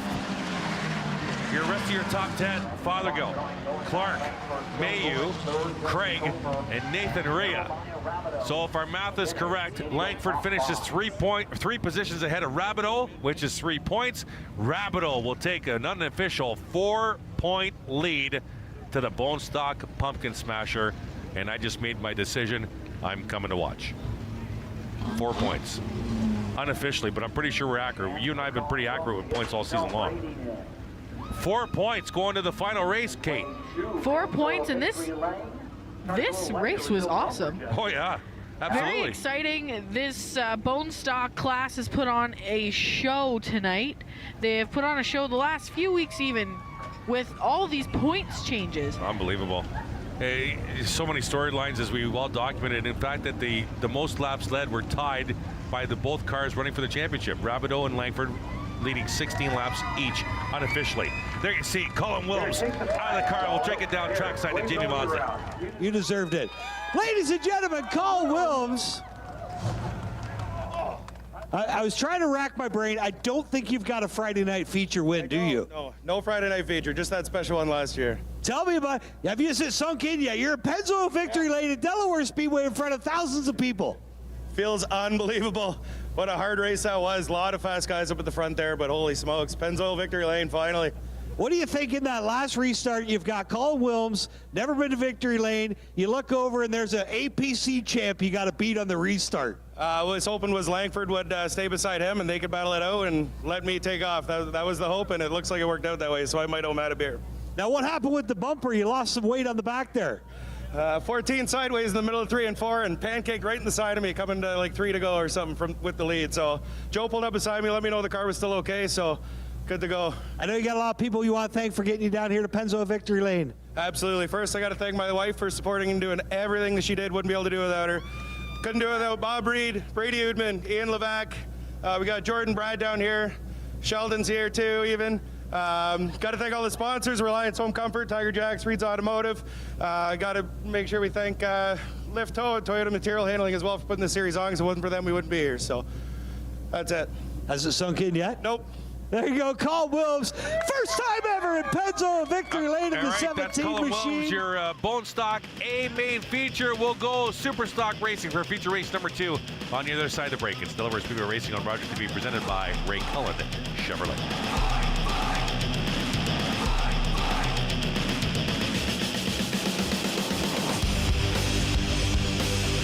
Carbon monoxide is a deadly gas you can't see, smell, or taste. Homes with fuel-burning appliances and/or attached garages must have working CO alarms installed outside all sleeping areas. Don't let the silent killer get you. Install working CO alarms today.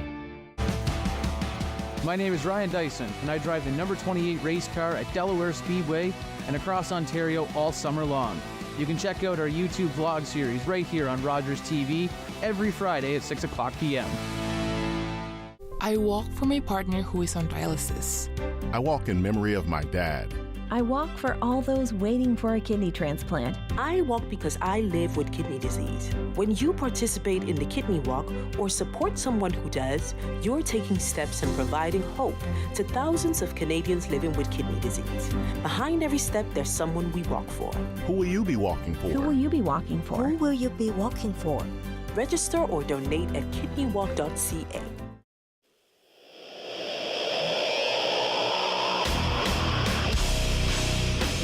Welcome back at Delaware Speedway Racing on Rogers TV, presented by Ray Cullen Chevrolet, Chris Orrs, Kate Friel, top of the tower, Jeremy McGrady down tracks at our final broadcast of the season tonight from Delaware Speedway. Why? Because you see it right there, bottom right of your screen.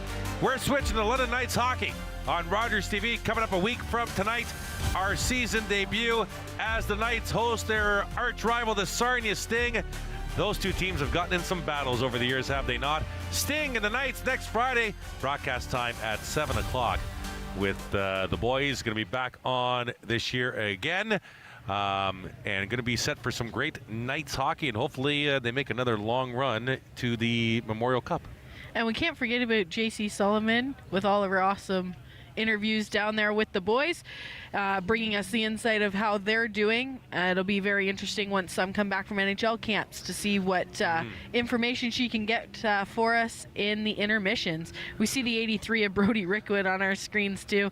That car is beat up, looking more like a modified than a super stock, but that engine should run cool through this race. Yep. It's got lots of air able to get to it, so we'll see how the 83 of Brody Rickwood's able to fare in feature race number 2. Yeah, so looking at the starting order here, in particular the points championship scenario, Hudson Nagy is going to be the pole car. Carson Nagy is going to start 7th. And Trevor Culver is going to start 9th, so right behind Nagy. That 93 just can't shake the 1, even on a starting grid. And they'll both start on the inside. Some faster cars starting near the back here. Going to be Hudson Nagy and Jay Cox on the front row. Orrin McCullough, row number 2. This is Vanderwish Jr. and Ferreira, a couple of strong cars starting ahead of Carson Nagy and Zardo. Good to see the 36 of Zardo back on the racetrack. Vanderwish Jr. might be the car to beat here, Kate, because he gets that good starting spot ahead of the rest of those contending cars as well. Yeah, it looked like his crew was doing a lot of work during that bone stock race as well, just like the 83's crew. So we'll have to see what the 7 of Pete Vanderwish Jr. can bring to this race. He's been pretty good over these last couple of weeks here at Delaware Speedway, and I'd like to see him park it in Victory Lane. Yeah, interesting enough is that Brody Rickwood will start beside Ryan Dyson. One of the reasons for all that damage on the 83 is the 28. As we get set for 35 laps of Super Stock Racing here, feature race number 2 on a double feature night for this division. They'll crown a champion next week. DelawareSpeedway.com for all your ticket information. White flag getting set to be displayed by Scott Mackey at the flag stand. And Hudson Nagy will bring in the green in another lap.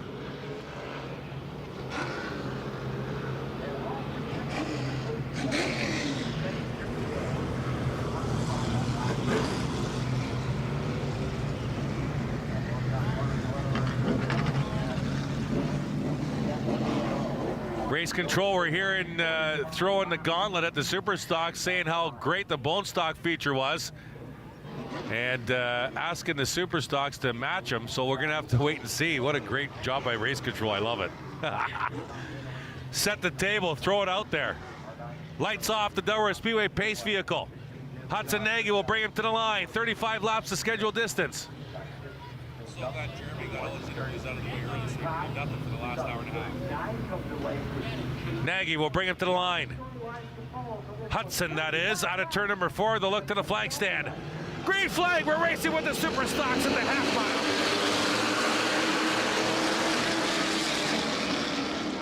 Good start by David McCullough at 39. And Orr and Ferreira trying to come to the front early. Culver behind Carson Nagy. Nagy trying to get to the outside of Vanderwist Jr. He's got to be careful. Does not want to leave that outside open. Because Trevor Culver is right behind him. And Hudson Nagy's off to the races here. David McCullough up to second spot. Carson Nagy trapped on the outside of Zardo, and Culver's right there behind Zardo. Not where the 93 wants to be. Meanwhile, McCullough holding back a three-wide battle. Vanderwist to the inside of Orr, and Cox there as well. So is Andrew Ferreira. Ferreira gets into Orr, gets him sideways.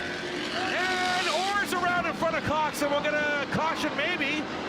We're still green. Yes, we will go caution. That could have been a whole lot worse, Chris. The way that the 57 came across the field, that could have been terrible.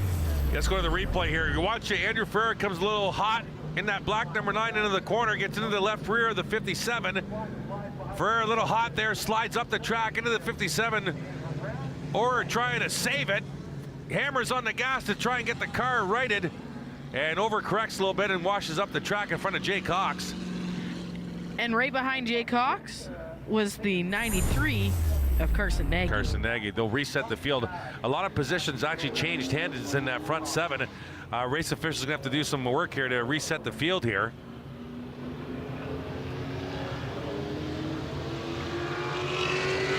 As Orr circles the track to get to the tail end of the field. That's a tough break for Orr, too. He was having a good run, tried to stay on the outside, was running clean with the 7. Unfortunately, the 9 just drives in a little hot and heavy and collects him.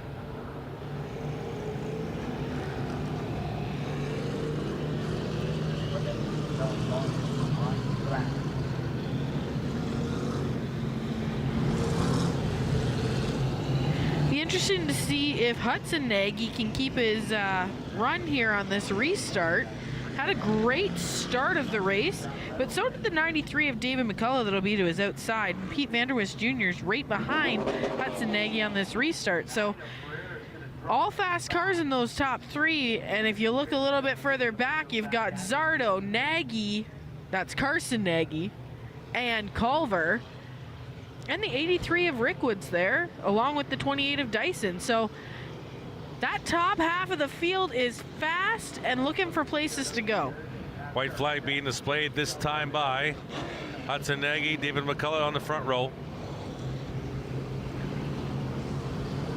They sent, oh, now Orr and Ferreira having some words via the cars in turn number 4.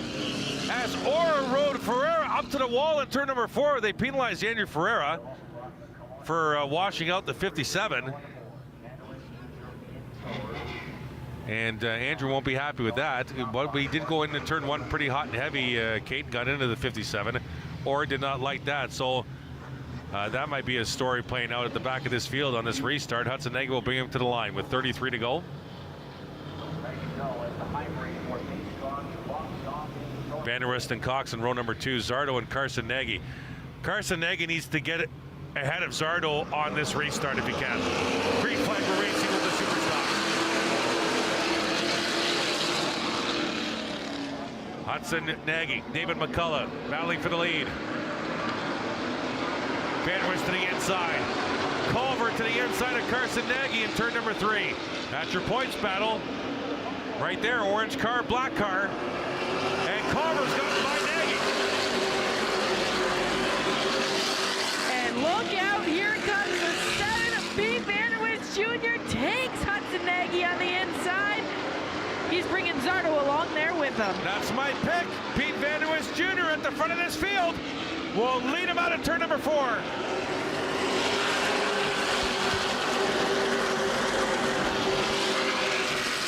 It's Zardo to the inside of Hudson Nagy. There's Culver into 1. That one is just so strong. Oh, the 9's around. And guess who? Off the nose of the 57 in turn number 2.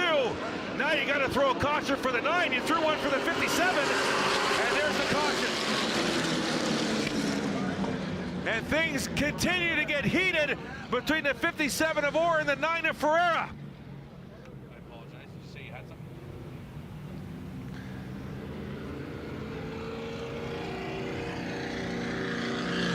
And the yellow flag is out. I was watching them. I know this is hard to believe. I had one eye on the front of the field and one eye on the back, because those two were running with each other side by side, and all of a sudden the 57 gets into the 9. They're going to meet now in turn number 3. The 57 of Orr and the 9 of Ferreira. And Andrew will let him go by. The 57 appeared to get into the 9 and turn Andrew around here, but they're not. It doesn't look like they're penalizing the 57, so maybe he did not get into him. Ferreira is starting the feature in 5th and now running at the back of the field. Super Stock feature race number 2. 31 laps to go. We'll be right back. Delaware Speedway Racing on Rogers TV, presented by Ray Cullen Chevrolet.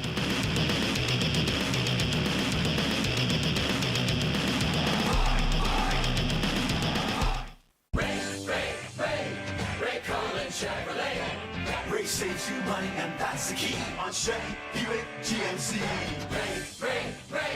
Ray Cullen Chevrolet. You should drive by Ray today.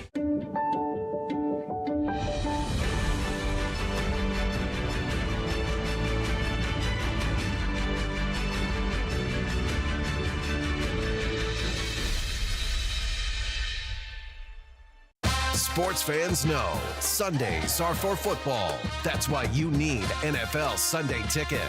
With NFL Sunday Ticket, Rogers customers get every live game, every Sunday afternoon, all season long.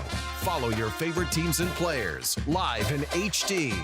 Order NFL Sunday Ticket and get up to 200 regular season games. Rogers Ignite TV customers say NFL into your voice remote.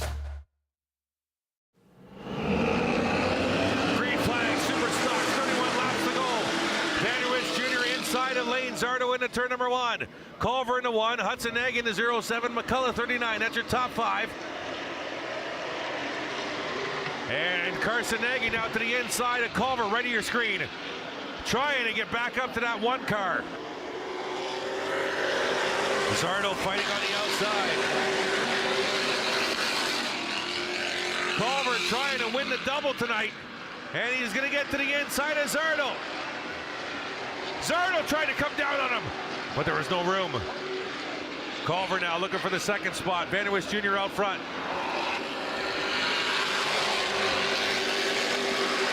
And still side-by-side battle for 2nd. And Culver makes the pass up the 2nd spot. Nagy up to 4th.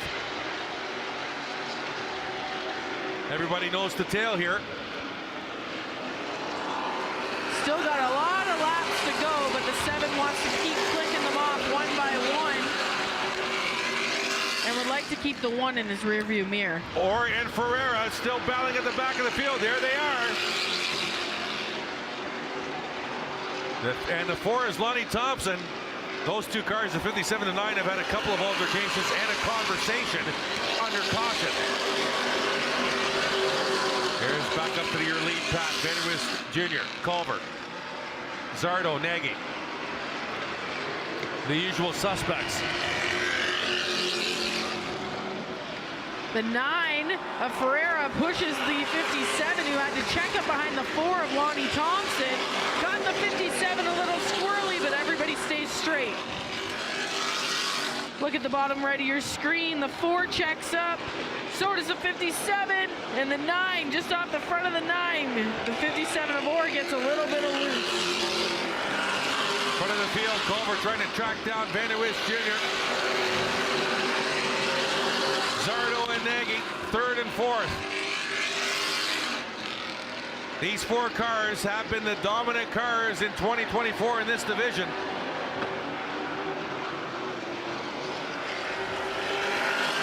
And Vanderwist Jr. will lead another lap, 24 to go.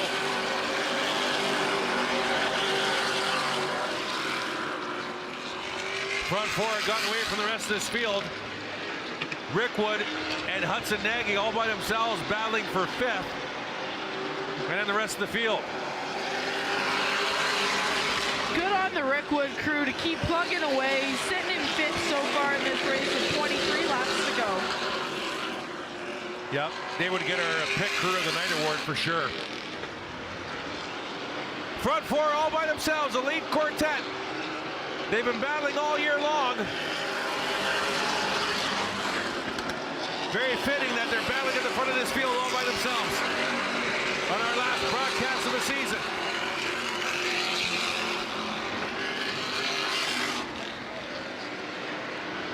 Vanderwist Jr. will lead him out of turn number 4. 21 to go this time by.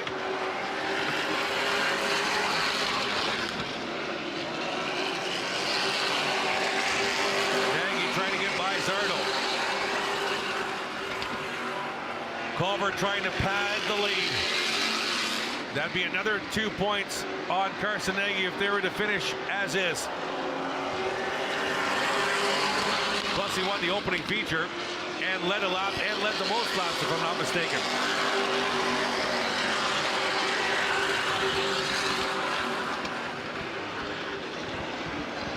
No traffic to contend with just yet for the leaders, but a straightaway away right now.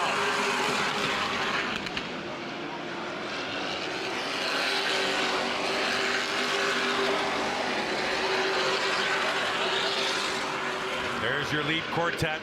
Vanderwist Jr., Culver, Zardo, Nagy. Working in turn 4. 18 laps to go.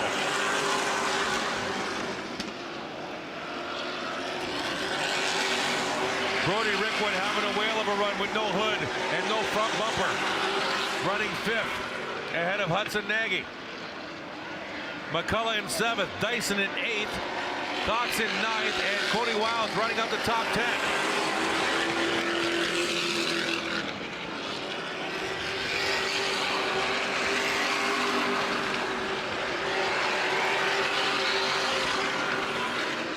Leaders on, oh, look out right in front of the leaders. The 37, sparks flying in caution on the speedway. Are you kidding me?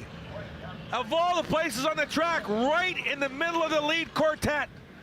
Now, I think when race control threw down the gauntlet that the last race was exciting, when Hannah Lamont got loose in front of the leader, I don't think that they quite meant, hey, go down a tire in front of the leader. Yep, absolutely. That's the 37 of Austin Petty. We have replay here for you. Watch the 37. Vanderwist will get by him and then watch the Sparks, or almost get by him completely. There they are right there. I thought he was going to run right into the Culver car here. Great job by Trevor. Look at the Sparks ricocheting off the front hood of the 36 of Zardo. There's Nagy getting through there. Wow. Scary moment there for the points leader, Kate. Let's take a look at this again. I think he may have gotten the left rear of Culver. Just a little piece of him, but really? I think he might have got him. Not by much, but just enough. Right here. Oh, yes, there was contact.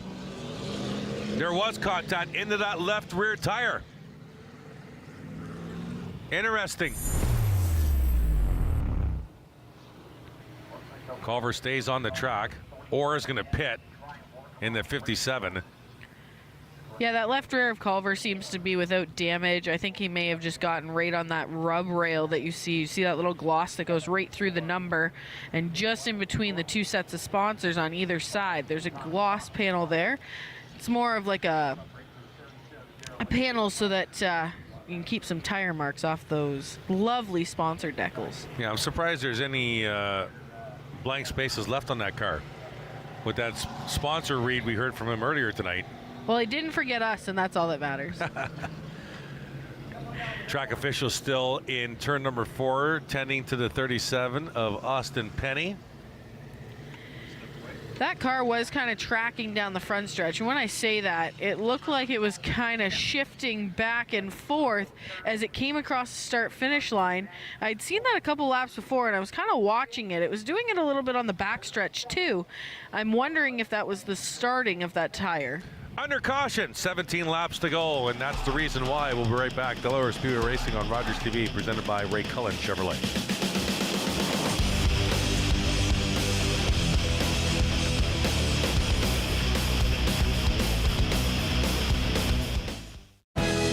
Don't get caught unprepared this summer. White's Rental is your one-stop shop for lawnmower tune-ups and repairs.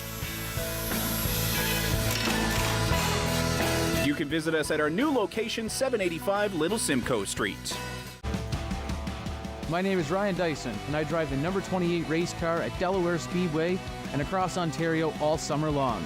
You can check out our YouTube vlog series right here on Rogers TV every Friday at 6 o'clock p.m. Hello, welcome to the Salvation Army London Citadel, located right here in the Force City, London, Ontario, Canada. Every week we gather for worship to encounter God's love for us. We welcome you and hope you too will know God's love for you as we worship together. So come on in.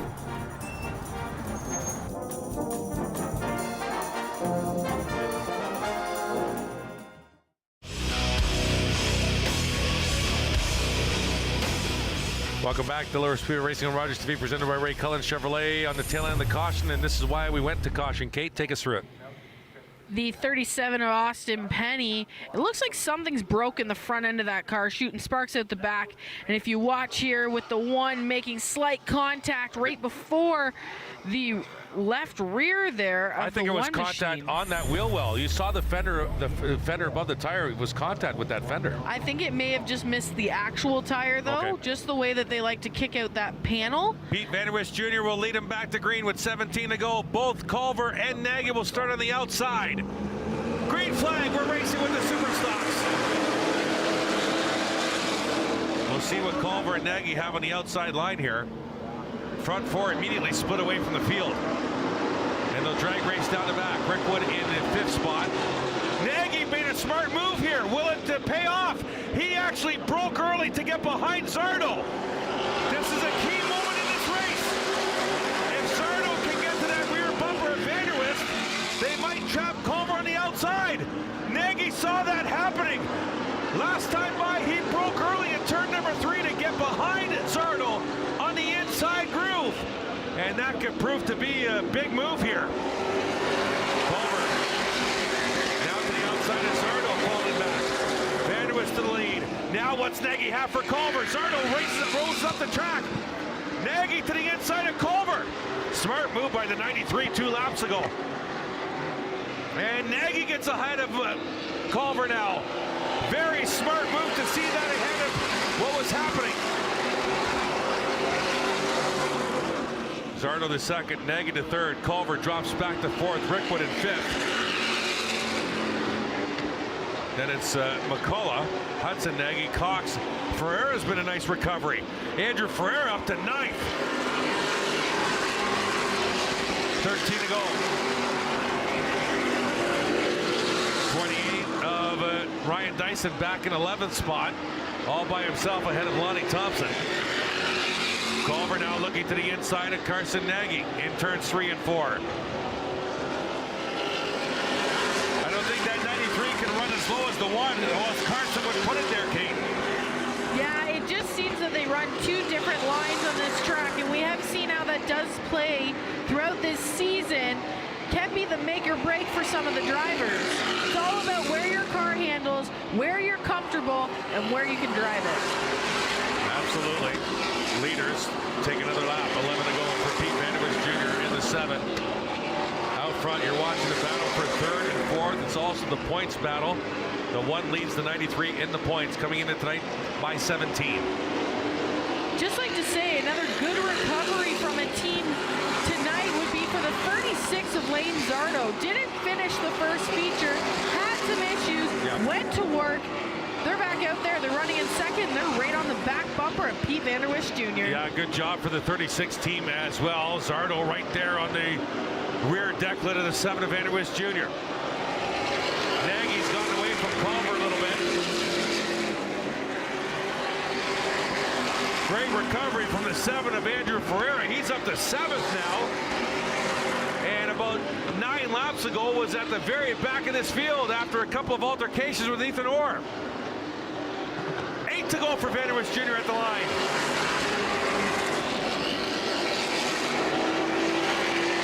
There you see Nagy now back up to the front of the field. Vanderwish Jr. in the 7, Zardo in the 36. Battle for your lead, top left. Points battle, bottom right, and the battle for 3rd, bottom right. As they'll work turns 1 and 2 another time with 7 to go. Up the hill in turn 2 and down and back. Nagy's reeled in Zardo a little bit. Rickwood all by himself in 5th. Hudson Nagy in 6th. Ferreira in 7th. And the lead quartet back together again.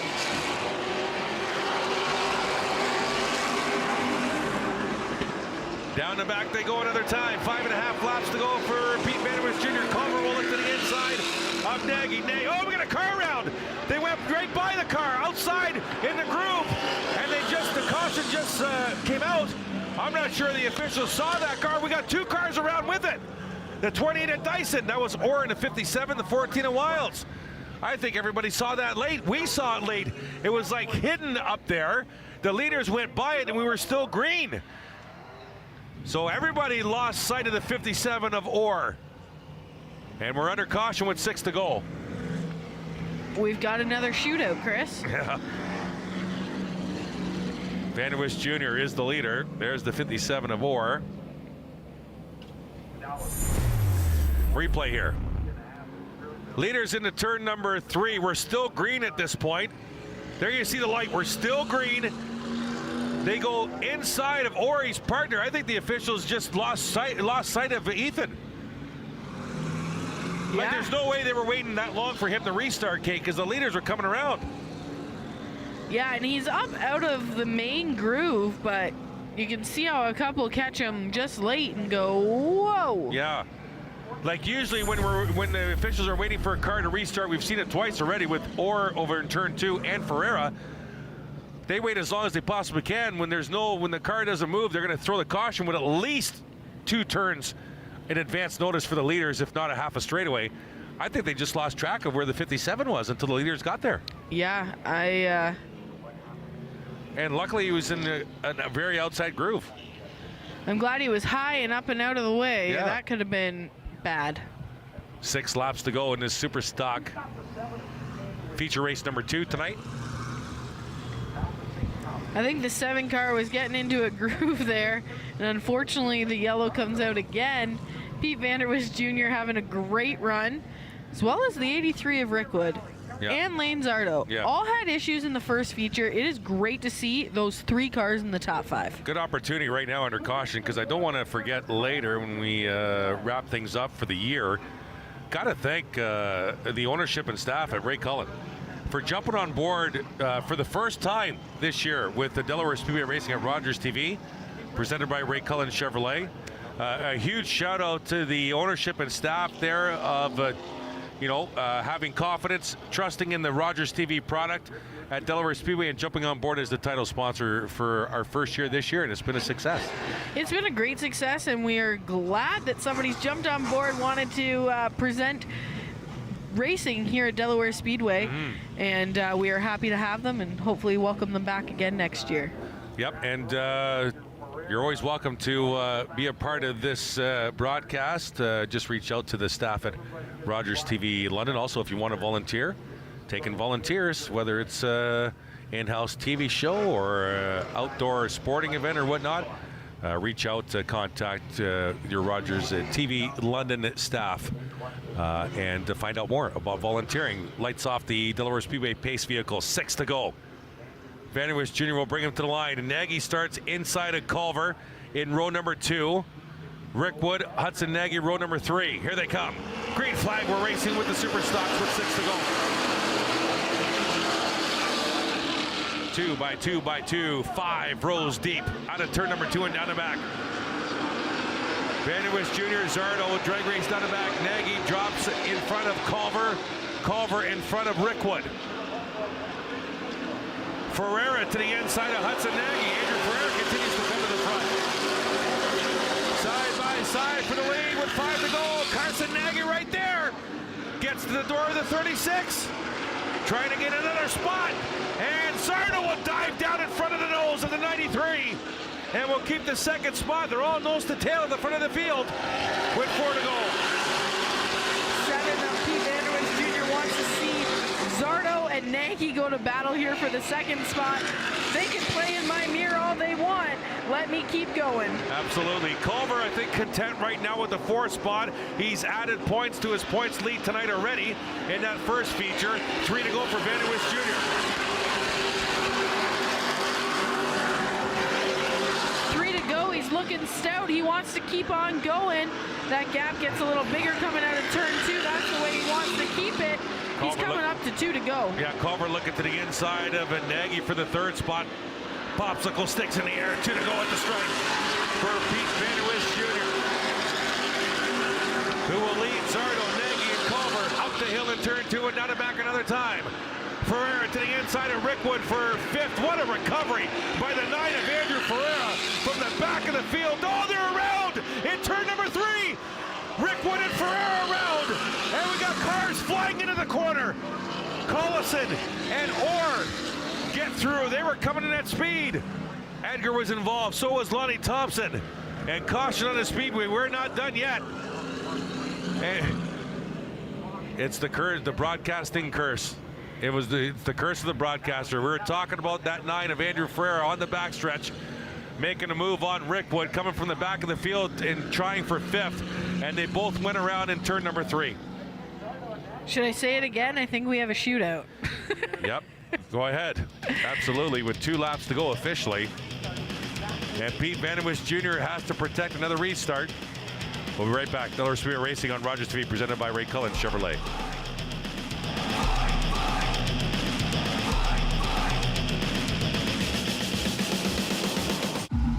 Hi, can I take your order? Hello? Oh, hey. Wait, what was the question? Let me guess. 1 driving high combo, extra baked? No. Could I get a burger with a side of fries? Think you're a better driver when you're high? Think again. Smoking weed affects reaction time and concentration. A message from Mad Canada. Mexican Independence Day. That's fear. You'll never see anything like this in your life. This man is a global superstar, but Marat Davalishvili is elite. Alexa and Valentina for the 3rd time. What a phenomenal fight. Yeah, back you go. Those are 2 studs, man. I cannot wait to watch those guys fight. A love letter to the Mexican people and Mexican combat sports. All for one.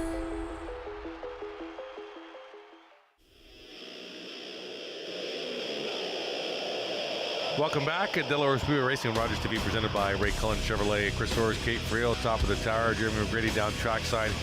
The 39, David McCullough, with no power, being pushed into the infield. The 9 of Andrew Ferreira pushed off the track and into the infield as well. So bad news for the 9 and the 39, and the 9 especially was making a charge from the back of the field. Pete Van Der Wist Jr., your leader here with 2 to go. White flag going to be displayed this time by. Same first 2 rows, Van Der Wist Jr. and Zardo, then Carson Nagy and Trevor Culver.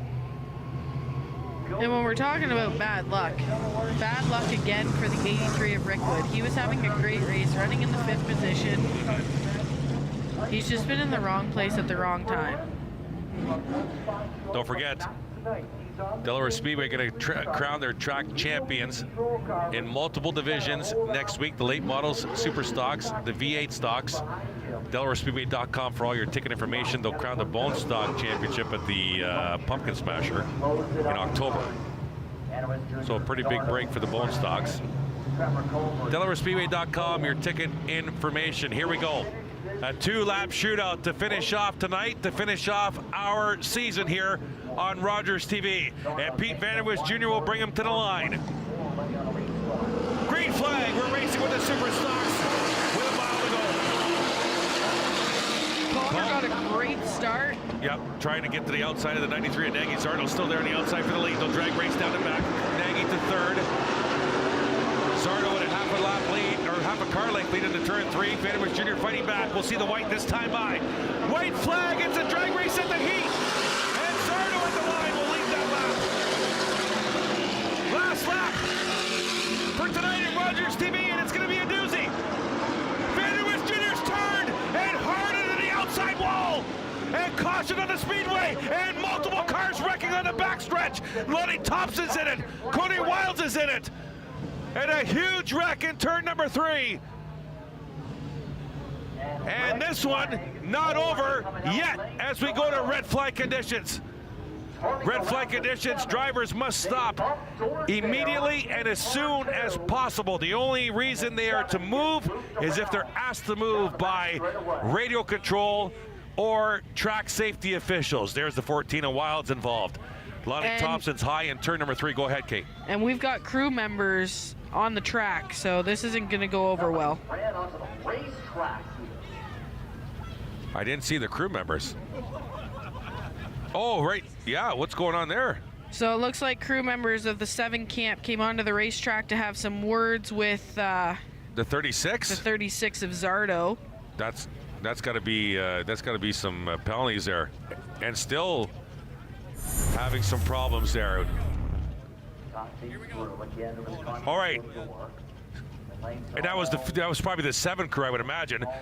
Like, did Pete come up there, Kate? Like, hard hit. Watch the rest. Here comes the rest of the field now. Oh, that's a big hit by Lonnie Thompson. Jake Cox underneath. Dyson getting loose. Rickwood escapes on the outside. And we had more cars spinning to the right and off of our screen. The front end of that 7 car is toast. There's Collison. There's the front of the Cody Wilds machine right of your screen. 57 is Orr. 2 big hits. So you're saying that was the crew of the 7 car probably then, not the 1 car. Okay, this is the 7 car. Scott Mackey's off the flag stand right in the middle of the track. He came straight down out of the flag stand as soon as crew members started to come onto the track. It looks like the 7 of Pete Van Der Wist Jr. is being taken to the ambulance, being carried by crew staff here. The 4 of Lonnie Thompson, the 4 looked like he was gingerly getting out of that machine as well. He's on his feet, but he is limping. So just wishing the best for Pete Van Der Wist Jr. So the good news, ladies and gentlemen. There you see Pete Sr. right there, I believe. And he was one of the individuals that came onto the track. And hands on his hip. And if you know Pete Van Der Wist the Sr., you know he's a very passionate race car driver. What's that? The 4's out of his car as well. He's looking like he's stiff. That was a hard hit. That is definitely not what we want to see by any racing. I know that everybody thinks the crashes are cool, the crashes are fun, but as a driver, that hurts, and we're just hoping that those drivers are okay. This is why we're under red flag conditions. We'll take you out of turn number 2. Van Der Wist Jr. in the 7, Zardo in the 36, the 93 is Nagy. We'll see what happens here. It looks like maybe Pete thought he was clear, Kate. He came up the track, I thought.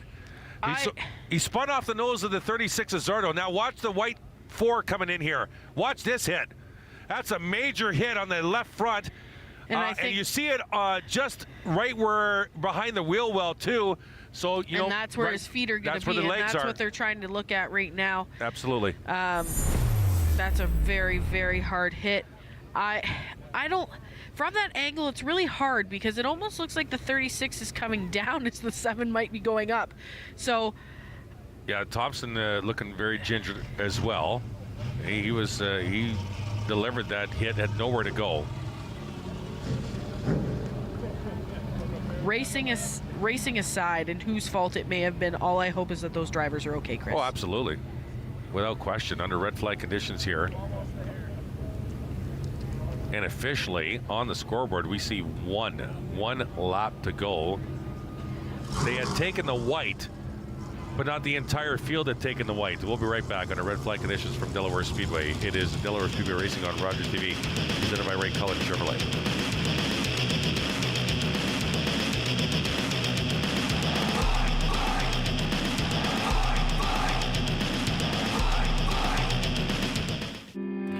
Hi everyone, my name's Emily Febri. I'm also known as Ranger M.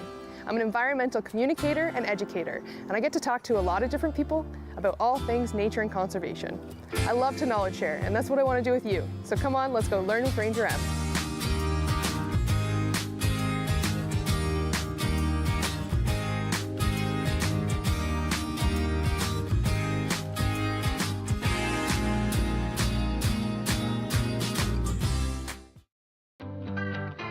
Pollinating Purpose is a show about supporting organizations who seek to have impact in the work that they do. Whether nonprofit, for-profit, or grassroots organizations, you'll learn key considerations to starting or growing your social purpose business with longevity and sustainability in mind. Along the way, you'll also hear stories from folks who are doing similar work in their community and hearing from leaders in their field on how to best approach this work.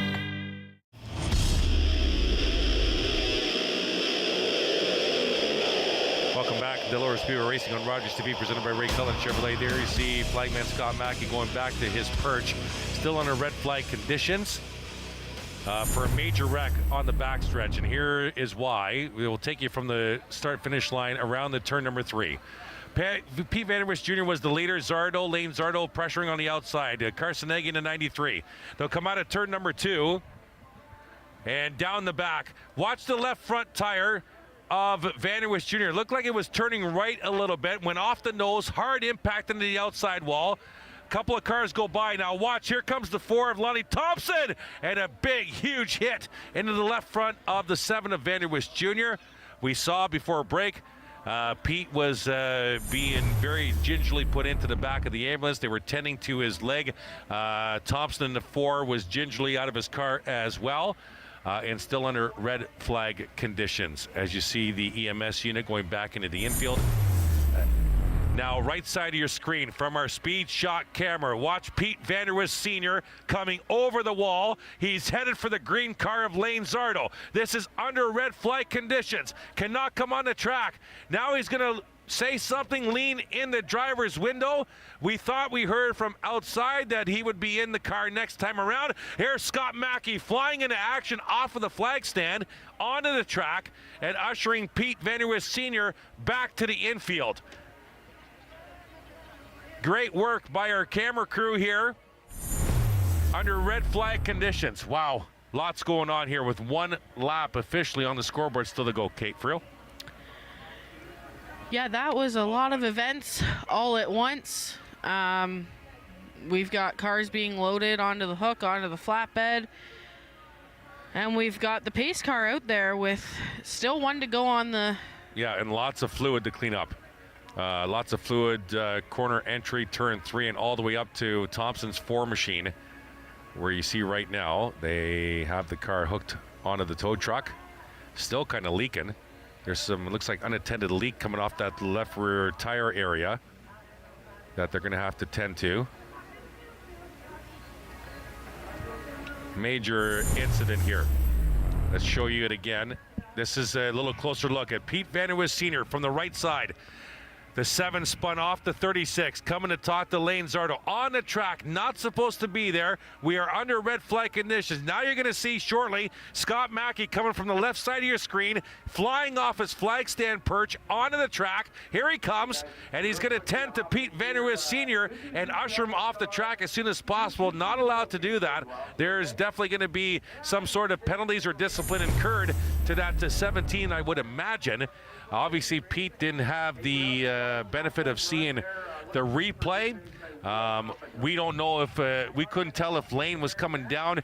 It kind of looked like Pete maybe thought that he was clear and went up the track, but the nose of the Zardo machine was still there, Kate. Yeah, you got to feel for Pete Sr. He's going out there. He just saw his son in a really bad wreck. He's got emotions running through him, and sometimes emotions and adrenaline take over. And we know Pete as being do that. We know Pete as being a very passionate racer from when he was behind the wheel throughout his career too. So we know where that feeling's coming from. Yeah, it's tough to see. That was a very hard lick up against the wall, but not only that, then collected Lonnie Thompson as well. Again, hoping that both the drivers in the incident are okay. Lonnie did go off kind of looking sore. So us from Rogers hope that Lonnie Thompson as well as Pete Vanderwist Jr. are okay. Yeah, and all of the other drivers that were involved as well. We'll step away. We'll be right back. Delaware Speedway Racing on Rogers TV, presented by Ray Cullen Chevrolet.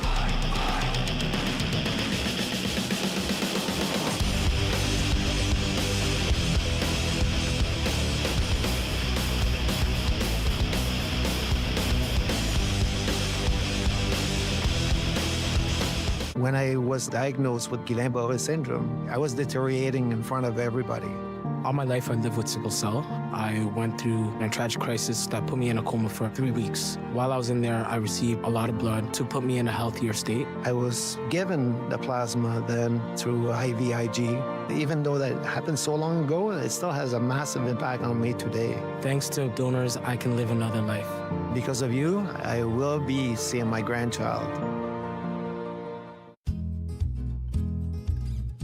In The Paint Box, host Jane Roy puts a spotlight on various aspects of the vibrant visual art community in the City of London. Like just generally, galleries have had great relationships with their artists. They're the ones that kind of promote them. Sometimes one of the things I've really appreciated about you is you're also an encourager.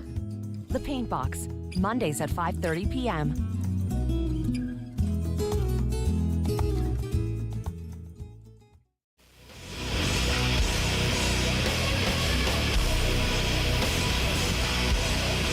Welcome back at Delaware Speedway Racing on Rogers TV, presented by Ray Cullen Chevrolet. Chris Orrs, Cape Friel, top of the tower. Jeremy McGrady down trackside, still under red flag conditions after a very, I don't know, I would say it is a vicious collision in turn number 3. And we're going to show it to you right now. Kate, take us through what happened here. Both cars coming out of turn 2, and you see Pete Vanderwist thinking that he's got the... It looks like he thinks that he's clear, or Zardo... He may have gone up, Zardo may have come down. Things happen so fast on this racetrack that it looks like his front tire does drift a little bit to open up that lane to set up, but it's the collision on the wall and then collecting Lonnie Thompson right on that front corner of that car. Here's the thing, and kudos on our final night for this broadcast crew behind the cameras for putting together these replays. I'm going to ask Chris to rewind that again. There we are, top of the tower. Good evening. I'm going to ask Chris to throw that back, because here's the thing I was thinking about when we went to break. I don't think Pete saw what was going to happen. Watch how the car is spinning. So we'll take it one more time through turns 1 and 2. Okay, Kate documented this replay very well. Now, I want you to pay attention to how the 7 spins after the contact with the outside wall. I don't think Pete saw Lonnie coming at all. There's the first initial hit. Now watch the car spinning, He's facing forward. Now the car turns left, and there's Lonnie right there. I don't think Pete even knew another car was going to hit him and might have been unprepared. Obviously, we're making assumptions, but I don't think that he knew that collision was coming. He was looking forward, all of a sudden the car veers left. You know what I'm saying? And unfortunately, right where you see that big point of contact, where you've got the big dent in the sheet metal, that's right where the driver's legs are. So we did see that they were going to get some medical attention there. Right. St. John's ambulance was quick onto the scene. Still under red flag conditions here. Still extensive cleanup. They're still trying to get the 7 on a flatbed in turn number 3. There you see the shot right now. Heavy damage on that 7. It took 2 hard hits, one right on the nose and one on the left wheel well of the 7 machine. We had 2 separate incidents, one with the vehicles and one with crew members going on the track and talking to the 36 of Zardo, Pete Vanderwist Sr., not very happy, and going to talk on the track with the 36, forcing Scott Mackey to come down off the flag stand and get Pete off the track. A very dangerous situation. Even though the cars were stopped on a red flag condition, still, that's not allowed. And they had to tend to that as well. As you can see, the cleanup continues in turn number 3 here at Delaware Speedway. Lots and lots of damage to that 7 car.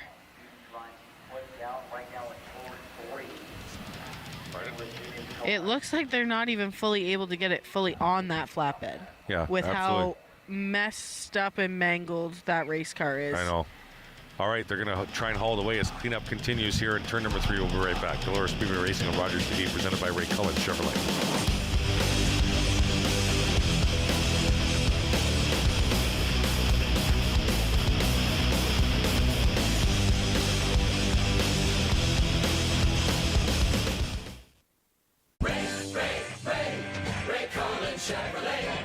Ray saves you money, and that's the key on Chevy, Buick, GMC. Ray Cullen Chevrolet. You should drive by Ray today. Hi, I'm Dr. Mario Elia, host of Keeping London Healthy here on Rogers TV. Join us Wednesdays at 6:30 where we discuss health topics relevant to you and bringing on experts in the field to give you the best, most up-to-date information.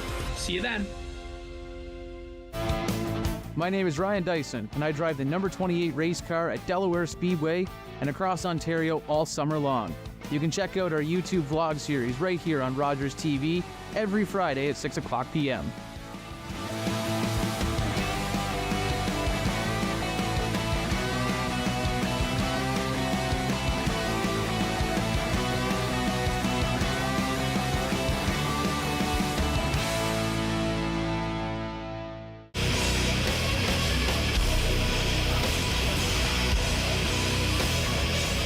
Welcome back at Delaware Speedway Racing on Rogers TV, presented by Ray Cullen Chevrolet. All vehicles removed from the collision area as we're back under yellow flag status.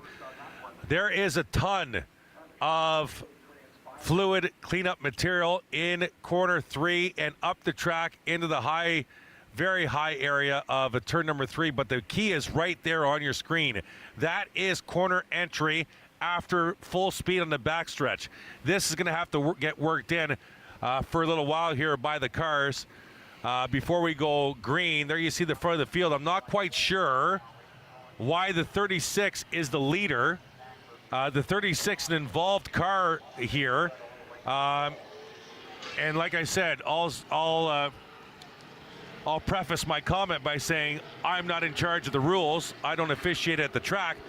But if you're going to penalize cars like Ethan Orr and Andrew Ferreira, who were involved cars, and send them to the back, how do you not send Zardo to the back, Kate, and give Carson Nagy the lead? Like he was an involved car. I agree. I don't know.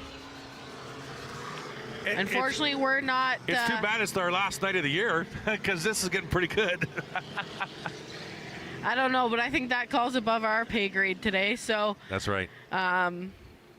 Track officials will call what they see, and if they see maybe that the 7 car came up, then maybe they're not going to deem Zardo an accident car. Either way, we were talking about how if this might have been in the beginning of the season with red flag conditions and things like that, they may just call the race. There's 1 lap to go. But we're near the end of the season, and this could mean that Carson Nagy takes the win, Lane Zardo takes the win, or Trevor Culver can take the win with 1 lap to go. And we just had Pete Vanderwist Sr. just tossed the cone onto the front straightaway. So Pete Vanderwist Sr. is still hot under the collar as to what happened on the backstretch. He just grabbed the cone from the restart zone and tossed it on the front straightaway. There's going to be some definite conversations happening with the 7 team and track officials. If not post-race tonight, then definitely as the week progresses. What's happening here? What else has he got, Pete? What else you got in there, bud? We're going to have some more debris thrown on the track here. This is fantastic. It's our final night of the year. What's going on here? Now a conversation with the track officials. Now we're going to get stuff thrown, and he gets pushed by now we're going to get an altercation here. I think that he is also irritated by the fact that the 36 is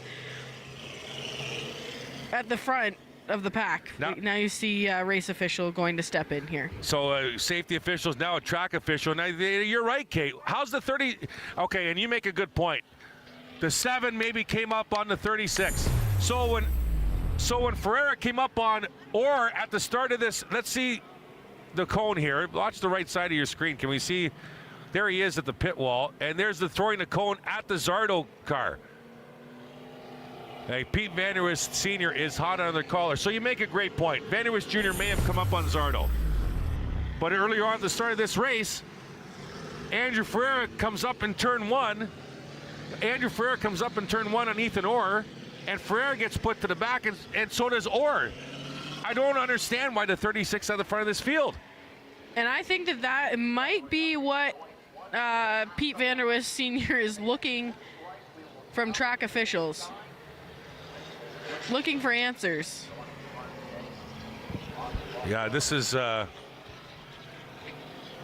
Pete Van Der Wist is walking back on the pit road. I don't think he's done.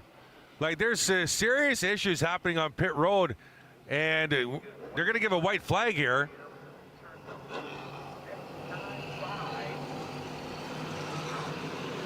And this is going to be something that maybe carries on after this race. You never know. This could be an infield issue, too. Zardo comes into the pits. White flag on the speedway here.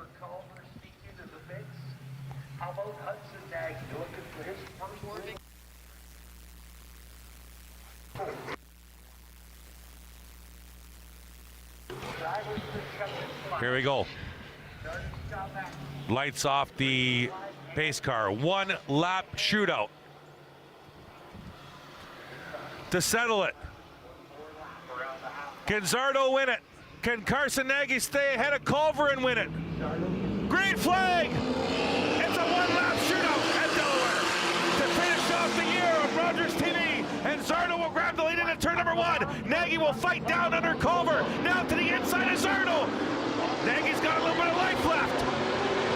2 turns to go. Nagy into the stage ride to the inside, getting loose. Zardo might hold on. Zardo's going to win it. And that's not going to make Pete Van Der Wist Sr. any less happier. Zardo will win it, followed by Nagy, Culver, Dyson, and Hudson Nagy, your top 5. And what a finish to tonight's race, and what a finish to our broadcast season here on Rogers TV. And they don't have any fireworks off the backstretch, but we might still see some fireworks here, maybe at Victor Lane. They better have some security down here at Victor Lane, because here comes the 36 of Lane Zardo. It'll be interesting to see how Jamie Maudsley conducts this interview, because I know what I'd be asking Kate Friel. How was that visit on the front stretch, Lane? Or the cone, or the water bottle. Oh my goodness, what a finish to tonight's festivities. As we'll send it momentarily down trackside to Jamie Maudsley, getting set to interview Lane Zardo, winner of feature race number 2 for the Superstock class. Just waiting for Lane Zardo to climb out of the car. And we'll send it down trackside to Jamie. Driver of the 36, Zed. Lane, it's been a while since you've been to Victory Lane. Got to feel good to get back. I'd love to say it does, but it doesn't, man. I feel so bad for Pete Jr. on the back straightaway there. We went racing into 1, and I got a little sideways, and coming off of 2, I went to check out of my inside mirror, and when I looked up, he was on my left front quarter, or my left front fender, and I want to win so goddamn bad, but I don't want to win that bad, and I just pray that he's okay, and I don't know. It's gonna. Wins don't come by often, and we're still gonna be happy about it. But I'm very. My heart goes out to Pete. He deserved it. I know the last few weeks you've really started to find some speed in this 36 car. You guys were throwing everything at it tonight. Yeah, we broke in the first one. We sheared an axle in about 3 or 4 different pieces. Brad, Kenny, Chuck, Randy, they all busted their absolute tails off. Even had Justin Collison and a few other guys in the pits coming in there to help us. Got the axles changed, got the rear end all cleaned out, came out, and I don't know if we were that little bit faster tonight or if a few cars were a little bit off, but we were definitely in contention. But I know you got a lot of people you want to thank for getting you here to Victory Lane. Yeah, sorry. I got to thank Leslie Ford, Gully Bridge Transportation, Badger Daylighting. I got to thank all the guys that work on this car, Andy Schmidt, back at home, Saunders. Just thank you to all the crowd for staying out, and hopefully you guys had a little bit of entertainment there. And once again, I just hope that Pete's okay. Ladies and gentlemen, your feature winner tonight, 36Z Lane, the Thrillbilly Zardo. Lane Zardo, your Super Stock Feature Race 2 winner, will be back to wrap up the season. Next, it's Delaware Speedway Racing on Rogers TV, presented by Ray Cullen Chevrolet.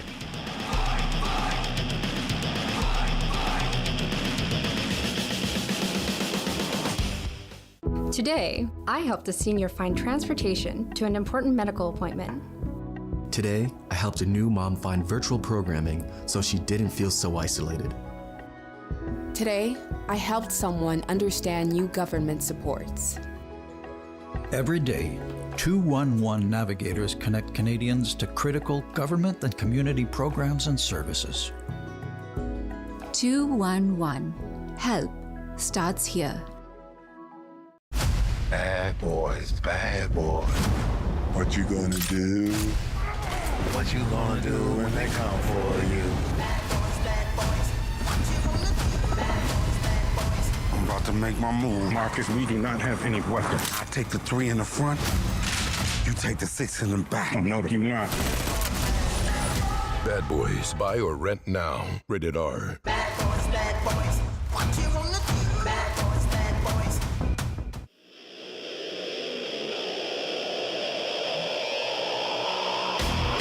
Welcome back. Delaware Speedway Racing on Rogers TV, presented by Ray Cullen Chevrolet, Chris Horst, Cape Friel, top of the tower. Time to wrap things up. Let's go split screen down to our friend Jeremy McGrady, who did a fantastic job again tonight. Jeremy, I got to open things up before you set your closing remarks to us. A lot of action those last couple of laps, especially in that red flag condition and some hot tempers. What did you see down there? Do you have anything for us?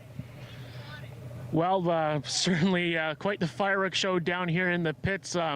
As soon as they stopped the cars right here at the start-finish line, all of a sudden, to my right, I saw Pete Vanderwood Sr. come out running full speed, jump over the guardrail here, and then go right towards Lane Zardo and started having a conversation. And as you mentioned there, Chris, obviously the flagman came down to make sure that he got out of there, and he was still quite hot, stayed right to my right here down on the pit lane and just continued to show his frustration through a broomstick, went in one of the garbage cans down here to see anything that he could find to throw towards Lane Zardo, the winner here in this second Superstock feature race. But just to wrap up the season here, Chris and Kate, it's been a phenomenal season. Obviously, it's my rookie season here at Delaware Speedway, and it's certainly been one that I can certainly never forget, especially tonight with all of what's happened, not only in the bone stocks, but in the super stocks as well. So to you guys, it's been a great year. You guys have been class acts all the way, and those are my thoughts, and I'll send it right back up to you guys. Yeah, well, we're going to stay with you for 1 second because we're going to switch gears because you're the man behind the mic coming up Wednesday, right? Wednesday. On Rogers TV as you open up some Junior B coverage with the London Nationals. So tee us up for Wednesday night, Jeremy. Sure, yeah. It's going to be the home opener for the London Nationals. They kicked off the GOJHL season this past Wednesday, a 3-2 overtime loss. So they already have a point to start the season. I know all the rest of the teams are getting underway tonight and throughout this weekend. But yes, Wednesday night, 7 o'clock. We're going to be on the air 15 minutes earlier than puck drop, 6:45 for a pregame show. So look forward for that. And yeah, they will be taking on the reigning and defending Sutherland Cup champion, the Listowel Cyclones, who were in action tonight against the Strathroy Rockets, who they ended up losing to Strathroy, so that's going to be an interesting topping. And of course, all three of us involved in the GOJHL season. Going to be great. And there's also the London Knights are also on Friday night, so a great year of hockey coming up, and looking forward to it. All right, thank you for a fantastic job trackside for Delaware Speedway Racing here in the 2024. I also want to send a shout out to your husband Kyle, who was up with me for quite a few broadcasts in 2024. First of all, before we wrap things up, your thoughts on the season of Delaware Speedway Racing here on Rogers TV in 2024. First, I'd love to give a shout out to Lane Zardo. That was a very humbling interview. Yeah. Definitely took some responsibility. He looked a little shaken up, and I've been on the other side of an incident where it has been my fault, and you feel terrible. Definitely doesn't like seeing hurting a fellow racer, so you could definitely tell that he was a little bit rattled. So I do give very big kudos to him for owning it and showing some compassion at the start-finish line. Absolutely. I just want to say a quick thank you to Chris and Scott in the truck for a fantastic season. All of our volunteers behind the cameras all season long. Thank you all of you who joined us for a great season of racing here on Rogers TV. Don't forget, we are starting our London Knights coverage a week from tonight as the Knights host the Sarnia Sting broadcast time next Friday night at 7 o'clock. And special thanks to the ownership and staff at Ray Cullen Chevrolet for being our title sponsor for the very first time in 2024. And we hope to have you back next year. DelawareSpeedway.com for all your ticket information. They'll crown some champions next week here at the Half Mile. On behalf of Jeremy, Kate, Kyle Friel, and myself, Chris Orrs, thank you so much for a fantastic season. We can't wait to bring you some more racing next spring from Delaware Speedway Racing. Enjoy the rest of your weekend. Have a great night, and we'll talk soon. Delaware Speedway Racing on Rogers TV, presented by Ray Cullen Chevrolet. Good night.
Well, we saw this story develop last week.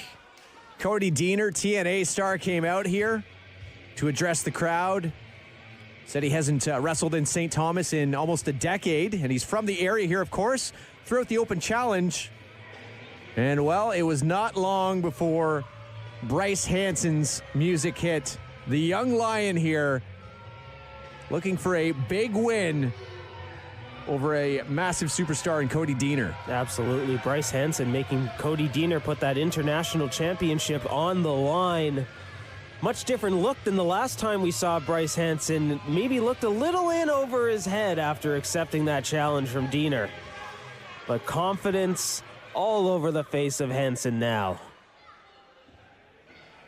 And remember, Deaner said we're going to do this with my rules. I get to punch you in the face. I'm going to punch you in the face here. I'm going to do it here. I'm going to do it here. He actually laid out the spots in the Elgin County Railway Museum where he plans on punching Bryce Hansen directly between the eyes. Absolutely. You know, a closed fist usually frowned upon in Hammerlock Pure Wrestling, but not when it's Deaner's rules. Have to wonder if that plays into the game plan of the young lion as well, knowing he can do it, or, you know, it's a even playing field. Whatever Deaner can do, so can Hansen. And Deaner with the trail of support here. Taking time to have some fun with our younger fans before the action gets underway. And you know, he's going to want to impress as well. Deaner, a homecoming of sorts here. Grew up in the area. Cut his teeth around the area. Went on to major success all over Canada and outside, of course. Now a TNA star. Absolutely. And Deaner, as he mentioned last week, here in support of the Curtis family, sitting at ringside. Tragedy recently falling on them, but tonight is a night to have fun and have the support of the entire Hammerlock Pure Wrestling family behind them. Absolutely. Deaner bringing smiles to faces as he has for so many years now.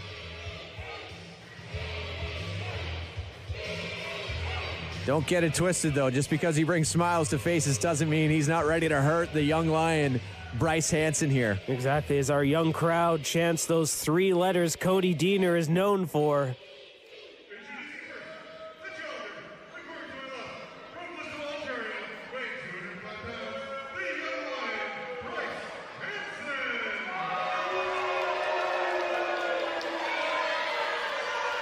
Bryce Hansen, formerly beloved here in Hammerlock Pure Wrestling. Change of attitude, though.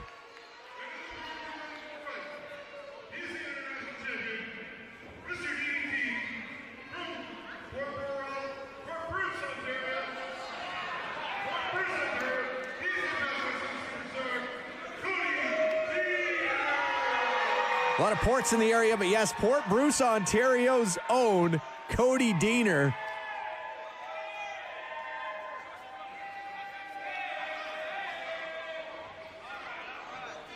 The International Championship on the line here.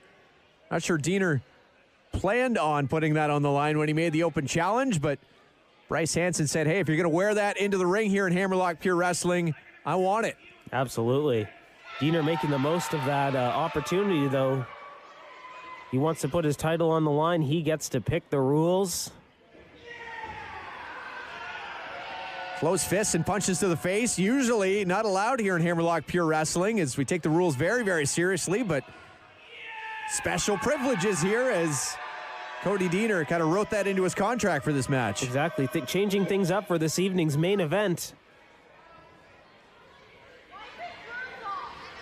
In wrestling, we've heard of Ravens rules, but this is a whole different ball game. And the young lion, one of the top stars here in Hammerlock Pure Wrestling. He can get it done.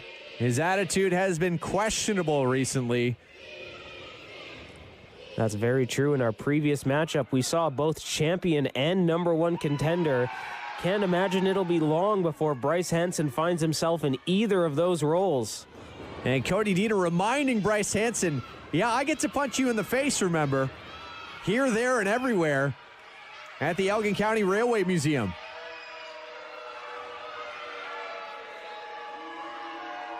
The weight of the challenge that Bryce Hansen accepted might be catching up to him right now.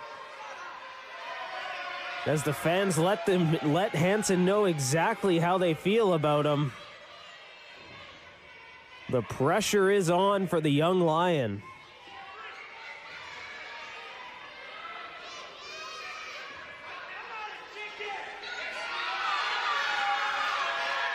That fist is cocked from Cody Deaner, ready to strike at any moment. It's almost like a lose-lose if you're Bryce Hansen. On the outside, you've got the fans egging you on. On the inside of the ring, you have Cody Deaner waiting to punch you in the face. No safe place to go, but you made your bed. And you might be going to sleep depending on what Cody Deaner has ready for you. Exactly. Young Lion needs to find his footing here. With that international championship on the line, it's hard to put into words what that exactly would do to Bryce Hansen's career if he is able to get that victory. Absolutely. The young Lion on the rise, and when you get a veteran and very accomplished superstar like Cody Deaner in the ring, you got to take advantage. That's what he did with that open challenge. Exactly. He barely waited for the words to be out of Cody Deaner's mouth before he walked his way out here and put the challenge out. That's very true. Questionable acts aside, you have to give it to Bryce Hansen for stepping up. The Lion is hungry.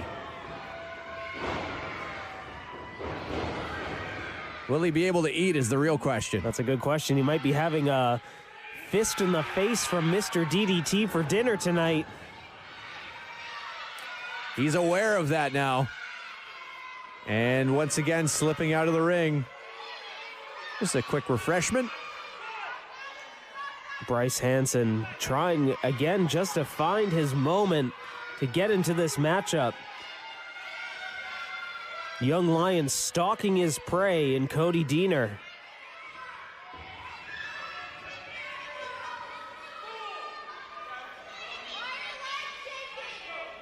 And picking his battle here, when to get into the ring.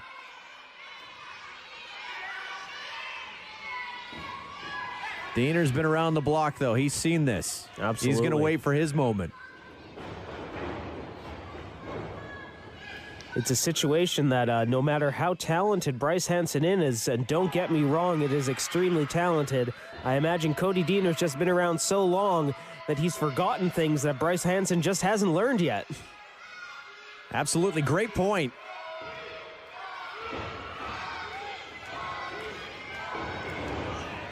And in full control of Bryce Hansen here. Maybe a few lessons that Hansen's going to learn during this matchup. That's true. Lesson in pain coming from Cody Deaner. That knee to the shoulder. And now controlling the left arm of Bryce Hansen. Another one right on the joint. In firm control, you can just see a lightning bolt of pain go through the young Lion. As Cody Deaner's knee strikes that shoulder blade. The DDT chant once again here in St. Thomas in support of Cody Deaner. He's ready for it early in the matchup. Bryce Hansen realizing what was about to happen. Getting out of harm's way. And whether you like it or not, Hansen slipping out of dangerous situations one after another early in this matchup. Exactly. Shows the ring